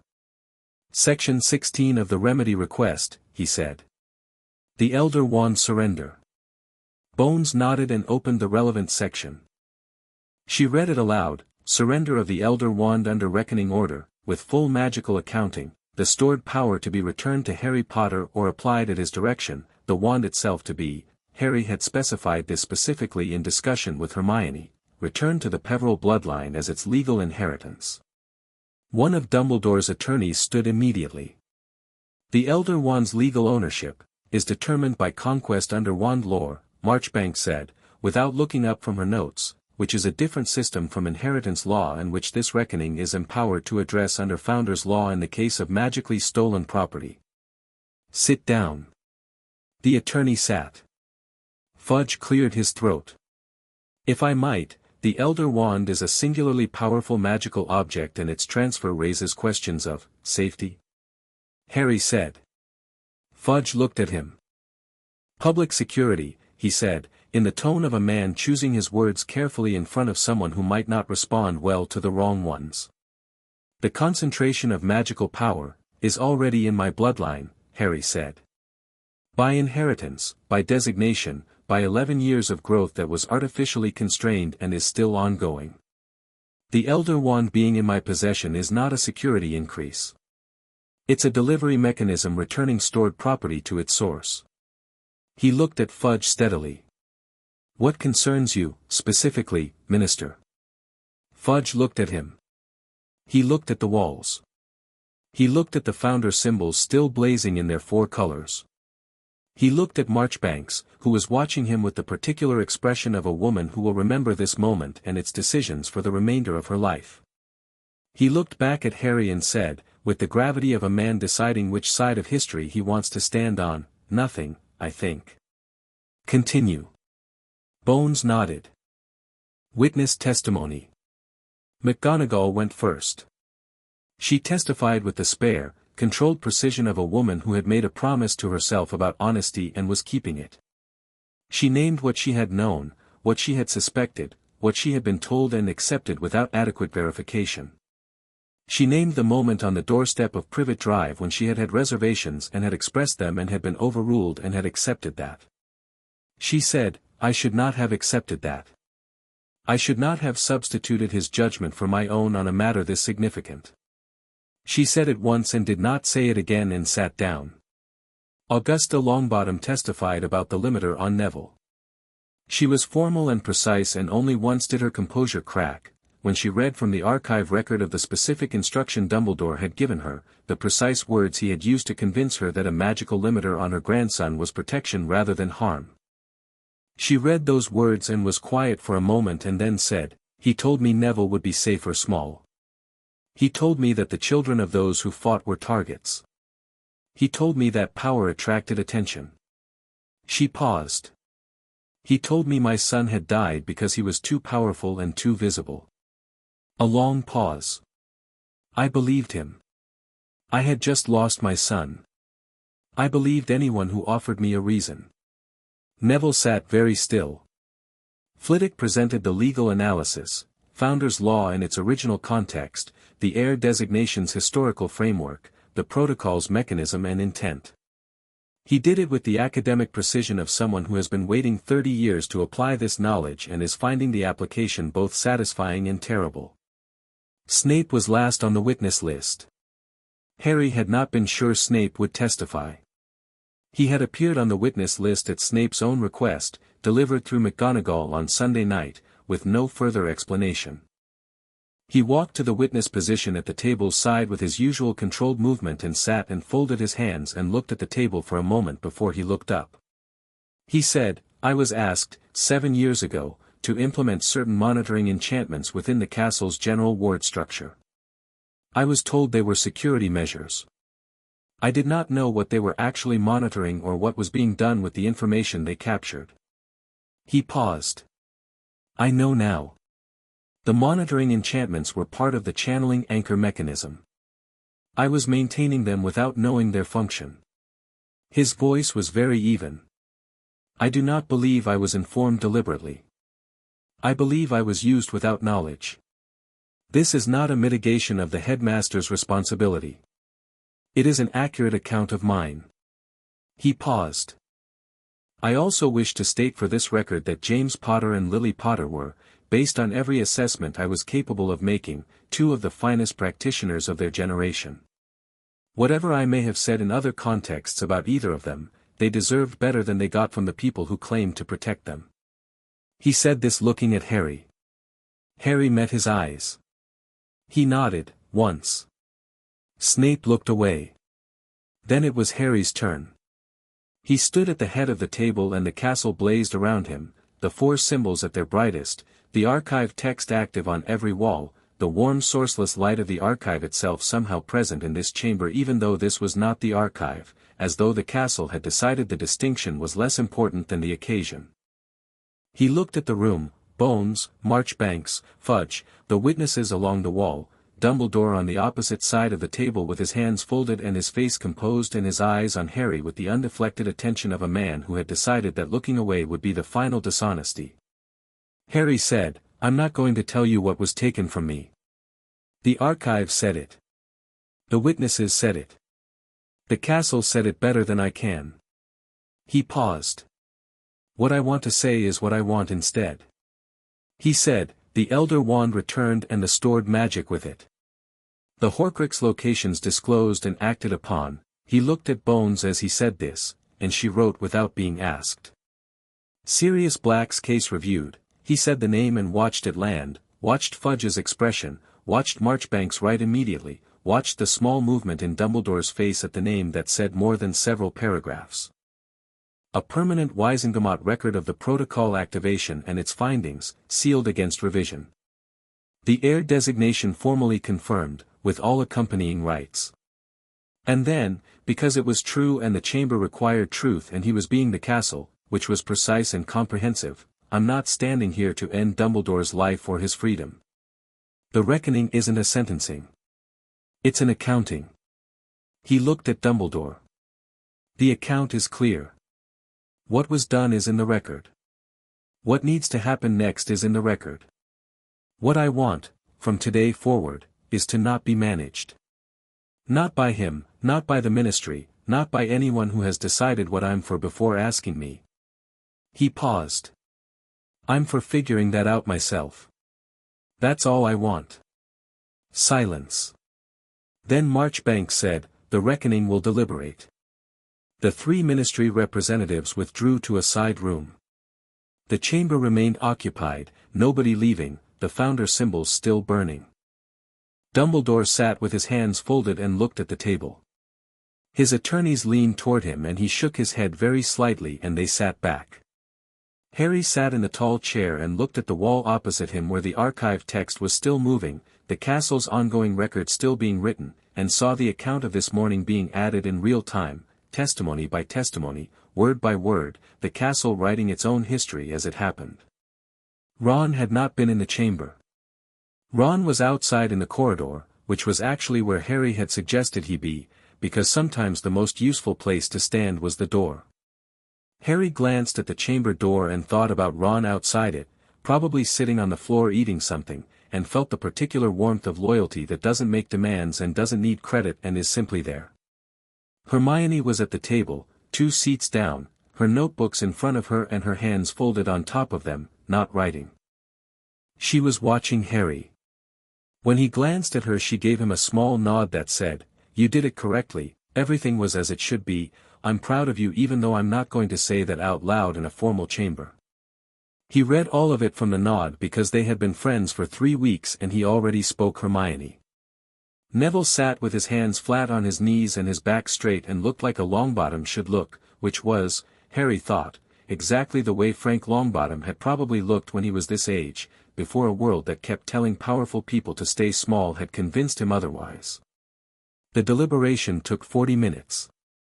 Bones came back first, Marchbanks directly behind her, Fudge a step behind them both. They sat. Marchbanks produced a document and unrolled it on the table. She read the findings. Ward Protocol 9 findings confirmed in their entirety. The channeling anchor mechanism found to be in violation of Founder's Law, specifically the provision against magical harm to students equivalent to harm to the castle.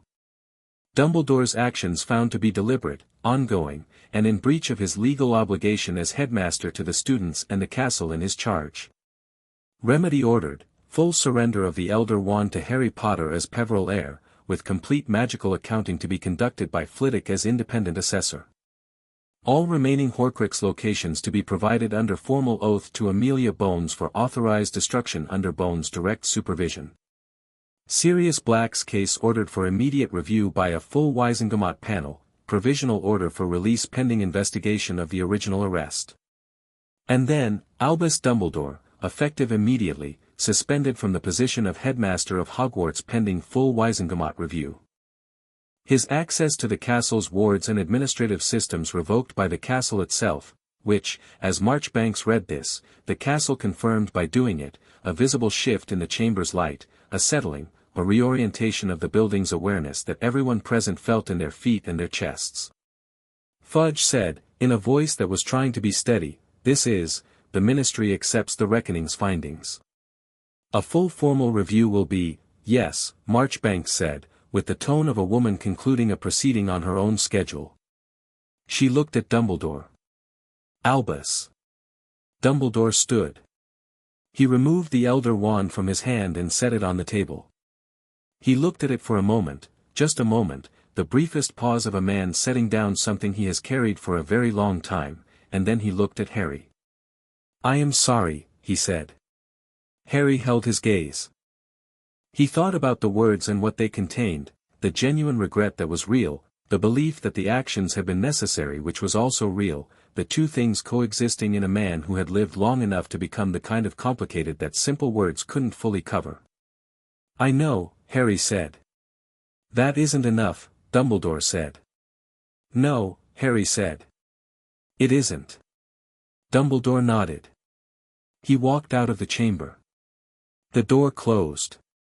Bones picked up the Elder Wand and walked it down the table and placed it in front of Harry. He looked at it. It was longer than his wand and darker, the wood almost black with age, a smoothness on the handle worn by 60 years of Dumbledore's grip. He could feel it from here, not just its own power, which was extraordinary, but the stored power in it, his own magic compressed and kept for a decade, recognizable the way a voice is recognizable even through a wall, even through years, even when you didn't know you'd been waiting to hear it. He picked it up with his left hand, keeping his own wand in his right. The stored power came back like a tide coming in. Not violently, steadily, irreversibly, filling in. He felt it settle and recognized it, and it was his. It had always been his. It just hadn't known where home was until this moment. The founder symbols on the walls burned one last brilliant pulse. Then they went to their usual faint luminescence. The archive text stilled. The chamber returned to the quality of a large stone room on a cold Monday morning in October, ordinary and solid and smelling of old wood and candle wax. Harry set the Elder Wand back on the table. He looked at Flitwick. "Can you begin the accounting today?" "Immediately," Flitwick said. Harry stood up. He felt, for the first time in his life, entirely and exactly himself. Chapter 6, What Remains 3 days after the reckoning, the sole fragment left. Harry was in the middle of charms when it happened, not dramatically, not with pain, just a sudden clarity in the space behind his eyes, like a window being opened in a room that had been shut too long. He blinked. He set down his wand. He put his fingertips to his forehead and felt the scar, the same lightning bolt shape it had always been, always would be, and felt the absence behind it where the wrongness had lived. Gone. Clean.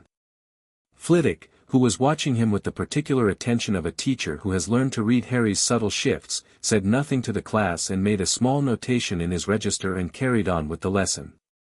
After class he caught Harry at the door and said, very quietly, "I felt it." The ward signature changed. He paused. "How do you feel?" "Like something stopped," Harry said. "Something I'd been hearing so long I'd stopped noticing it." Flitwick nodded. "The accounting is complete," he said, moving on with the efficiency of a man who processes significant information quickly and speaks only what is necessary. "The stored magic has been fully returned. The Elder Wand's excess charge is, I have no word for the number, Harry. I will write you a formal assessment. The short version is, your core is no longer measurable by any standard instrument I have. Harry looked at him. That seems like a problem. It is not a problem if the instruments simply need updating, Flitwick said. Which they do. He paused. What it means practically is that you are operating above the threshold where normal assessment applies. The founders built the heir designation with a theoretical ceiling. You have passed it.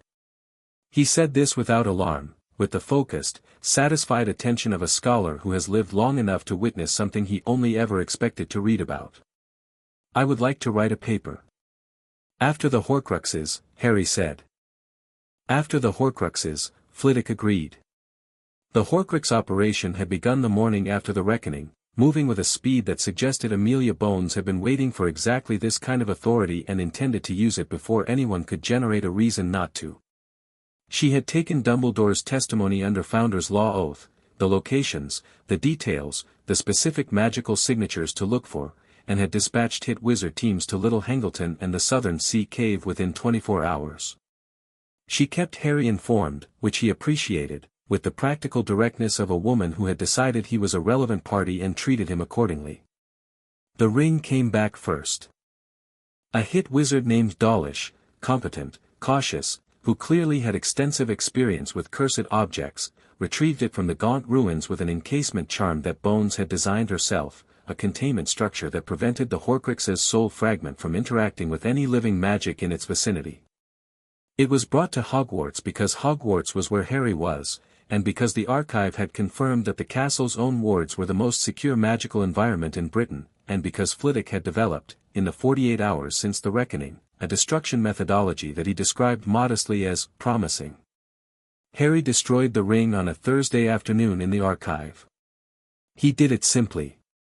He didn't need a basilisk fang or fiendfire or any of the brutal tools the archive had mentioned as historical methods. He held the ring in his palm and felt the fragment in it, the same wrongness as his scar had been, but external, a piece of something broken and desperate clinging to a physical anchor, and he thought about the frequency Flitwick had described, the resonant incompatibility, and he simply let his magic be itself. The ring sat in his hand for about 4 seconds. Then the fragment tore free and dispersed, not exploding, not screaming, just ending, the way a fire ends when deprived of air, and the ring fell apart into its component pieces, old gold and a cracked black stone, dead as gravel. Hermione, who had been watching from the doorway, said nothing for a moment. Then, that's going to make the remaining one significantly more straightforward. That's what I was thinking, Harry said. The locket came back from the sea cave 2 days later. Same process. 3 minutes in the archive. Done.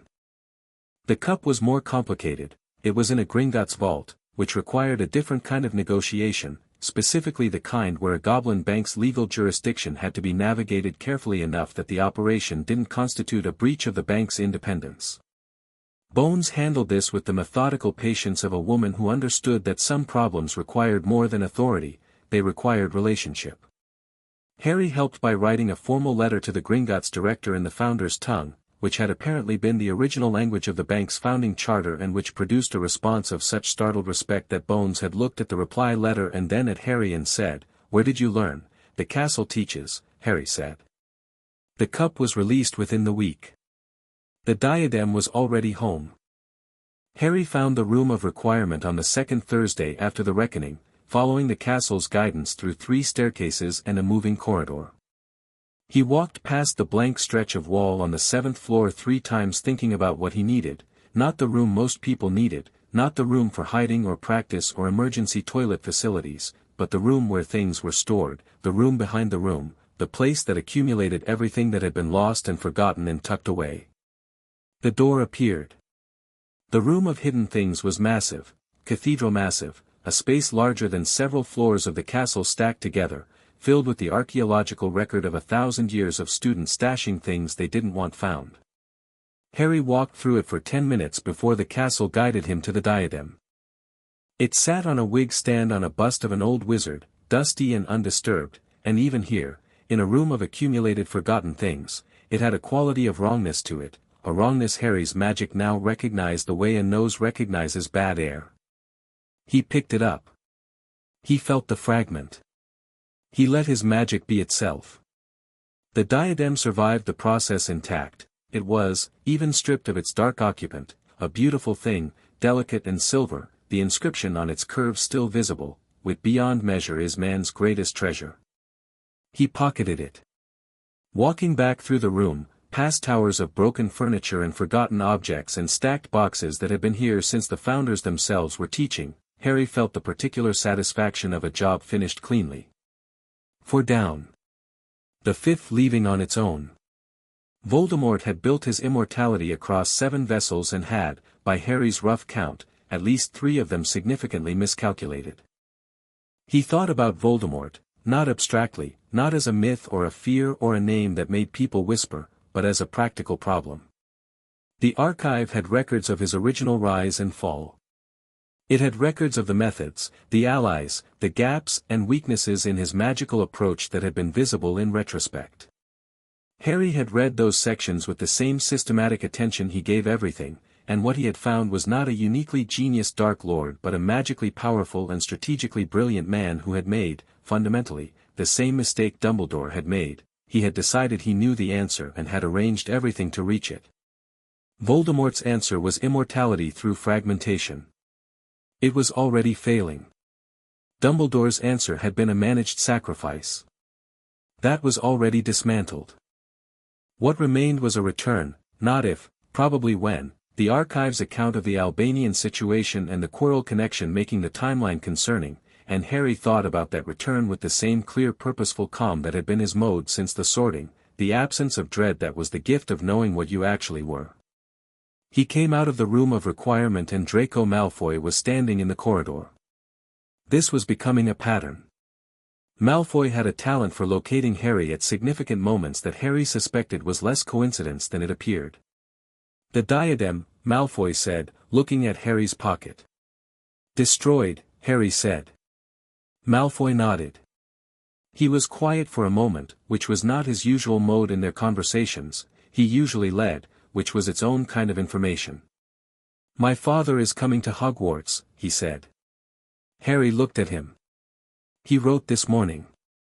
He wants to speak with the new acting headmistress. McGonagall's been given temporary authority, you know that, and he wants to meet the hit wizard liaison. He's on the Wizengamot. He's been following the Reckoning's aftermath very carefully." Malfoy paused. "He wants to know about you. And what are you going to tell him?" Harry said. Malfoy looked at the wall for a moment. "Then, that you are not what anyone expected. That you are more interested in getting things right than in performing getting things right. That you have allies across houses and across years and that the castle itself is on your side in a legally binding sense." He paused. "And that you are not someone my father should approach as a resource." He looked back at Harry. "He will try to position himself as your political ally. He'll come bearing goodwill and connections and the implication that Malfoy's support is the difference between a smooth political debut and a difficult one. And?" Harry said. "And I'm telling you in advance," Malfoy said, "because I think you should know the shape of what's coming. And because," a pause. Longer than his usual pauses. "Because I told my father in my last letter that I intended to find my own political ground. He didn't take it well. I thought you should know that too." Harry looked at him. He thought about an 11-year-old boy in a house where every relationship was transactional, where intelligence was currency and loyalty was leverage and the concept of doing something simply because it was right had probably never been modeled clearly. He thought about the sorting hat and the fact that Malfoy had been sorted in under a second, that the hat had known immediately and without deliberation, because Draco Malfoy was genuinely, consistently, and completely Slytherin in the best possible sense of the word, which was, he surveyed his situation with absolute clarity, identified his best path, and pursued it with total commitment. He had identified his best path. He was pursuing it. "How did your father respond?" Harry asked.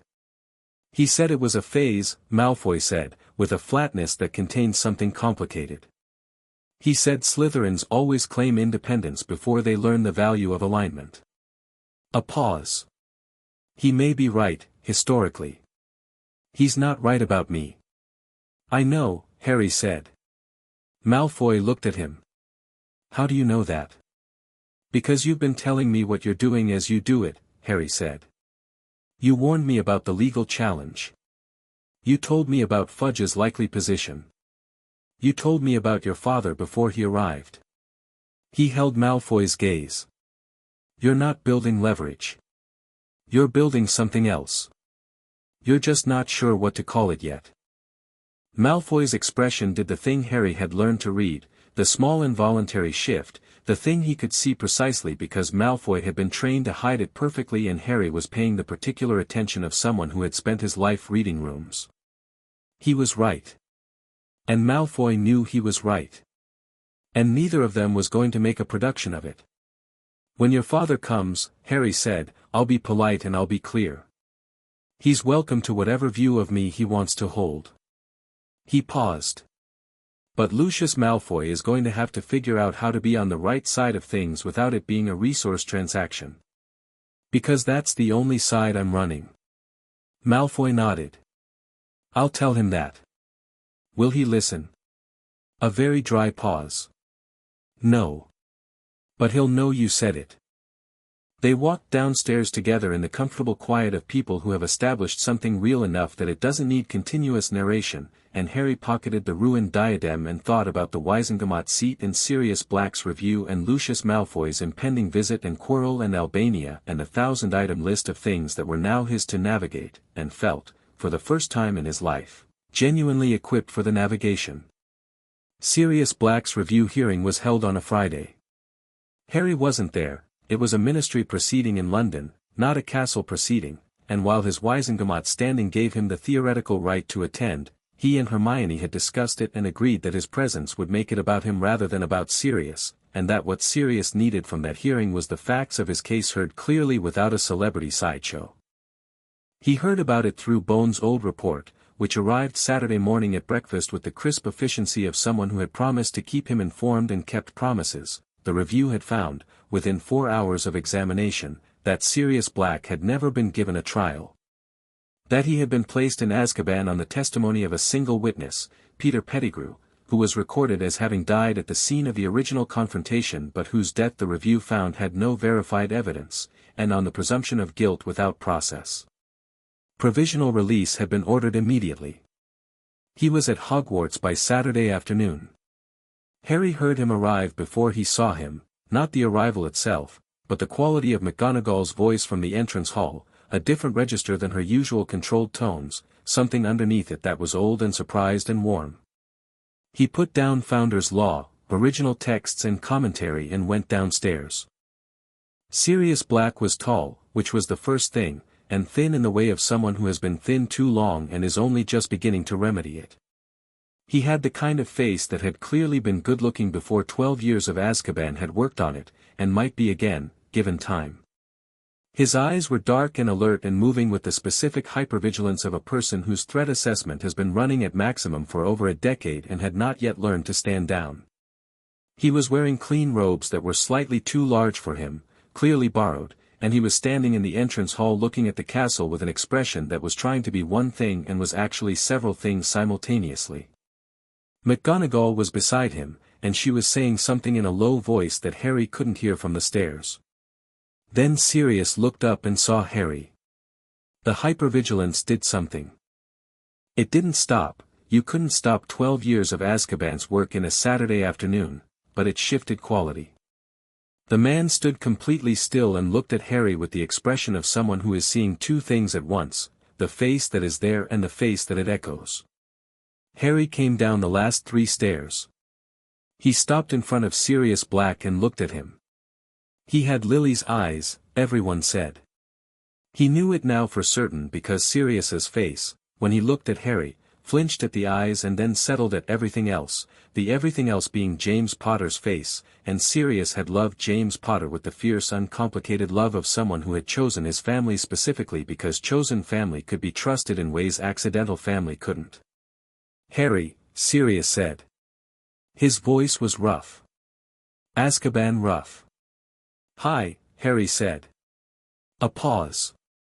Sirius seemed to be working out what to do with his hands. He was, Harry realized, nervous, which was not something Harry had expected and which made immediate sense when he thought about it. What did you say to a child you were supposed to have raised, standing in front of you at 11 years old, looking at you with eyes that were Lily's and a face that was James's and an expression that was entirely and specifically his own? I'm sorry, Sirius said. I wasn't, he stopped. I should have been there. I should have been, you were in Azkaban, Harry said. That wasn't your choice. Before that, I know what happened before that, Harry said. Not cutting him off, meeting him where he was. I've read the archive. I know about Peter Pettigrew. I know what actually happened the night my parents died. He paused. None of it was your fault. Sirius looked at him. The something in his expression that had been trying to be one thing and was actually several things had resolved into something simpler and more raw. You sound like her, he said quietly. Your mother. The same, directness. Harry said nothing because he had nothing to add to that. McGonagall, who had been standing aside with the tact of a woman who understood that some moments needed room, said, I've had a room prepared. You'll both want time. They sat in McGonagall's office, which she vacated for them with the excuse of paperwork that Harry suspected didn't entirely exist, and drank tea and were quiet together in the way of people who have a great deal to say and are taking their time about the order. Sirius told him about James and Lily. Not the famous version, not the war heroes, not the sacrifice, not the mythology that had accumulated around two names in 12 years of being the story people told about the first time Voldemort fell. The actual version. James's laugh. Lily's habit of leaving half-finished cups of tea on every available surface in whatever room she was occupying.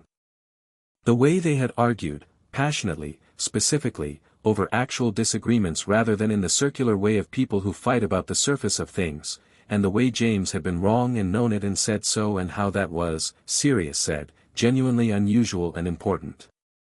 The way Lily had been right about people with a frequency that was uncanny, except when she was wrong, and when she was wrong it was because she believed the best of someone too long, and even then her wrongness was the best kind, the kind that came from generosity. Harry listened. He absorbed it with the same quality of attention he gave the archive, comprehensive, patient, filing everything. He told Sirius about the Dursleys in the flat, factual way he had learned to discuss it, without performance of either distress or indifference. He watched Sirius's face do several things during this account, controlled things mostly, one or two less controlled. When he finished, Sirius said, I'm going to be your guardian. If you'll have me. Bones told me the Reckoning's remedy request, that was my request, Harry said. I asked for it. Sirius looked at him. You asked. Not knowing, the archive said you were innocent before I asked for the review, Harry said. And my mother named you. She thought you were the right person. He paused. That was enough. Sirius's jaw moved. He pressed his lips together briefly and looked at the window. Outside, the grounds were silver gray in the November light, the lake absolutely still, the mountains beyond it white at their peaks. He looked at the view for a moment and Harry could see him trying to take in 12 years of missed time all at once, which was an impossible task, which was probably why he stopped trying and just looked at the view until the moment passed. I'll be honest with you, Sirius said, turning back.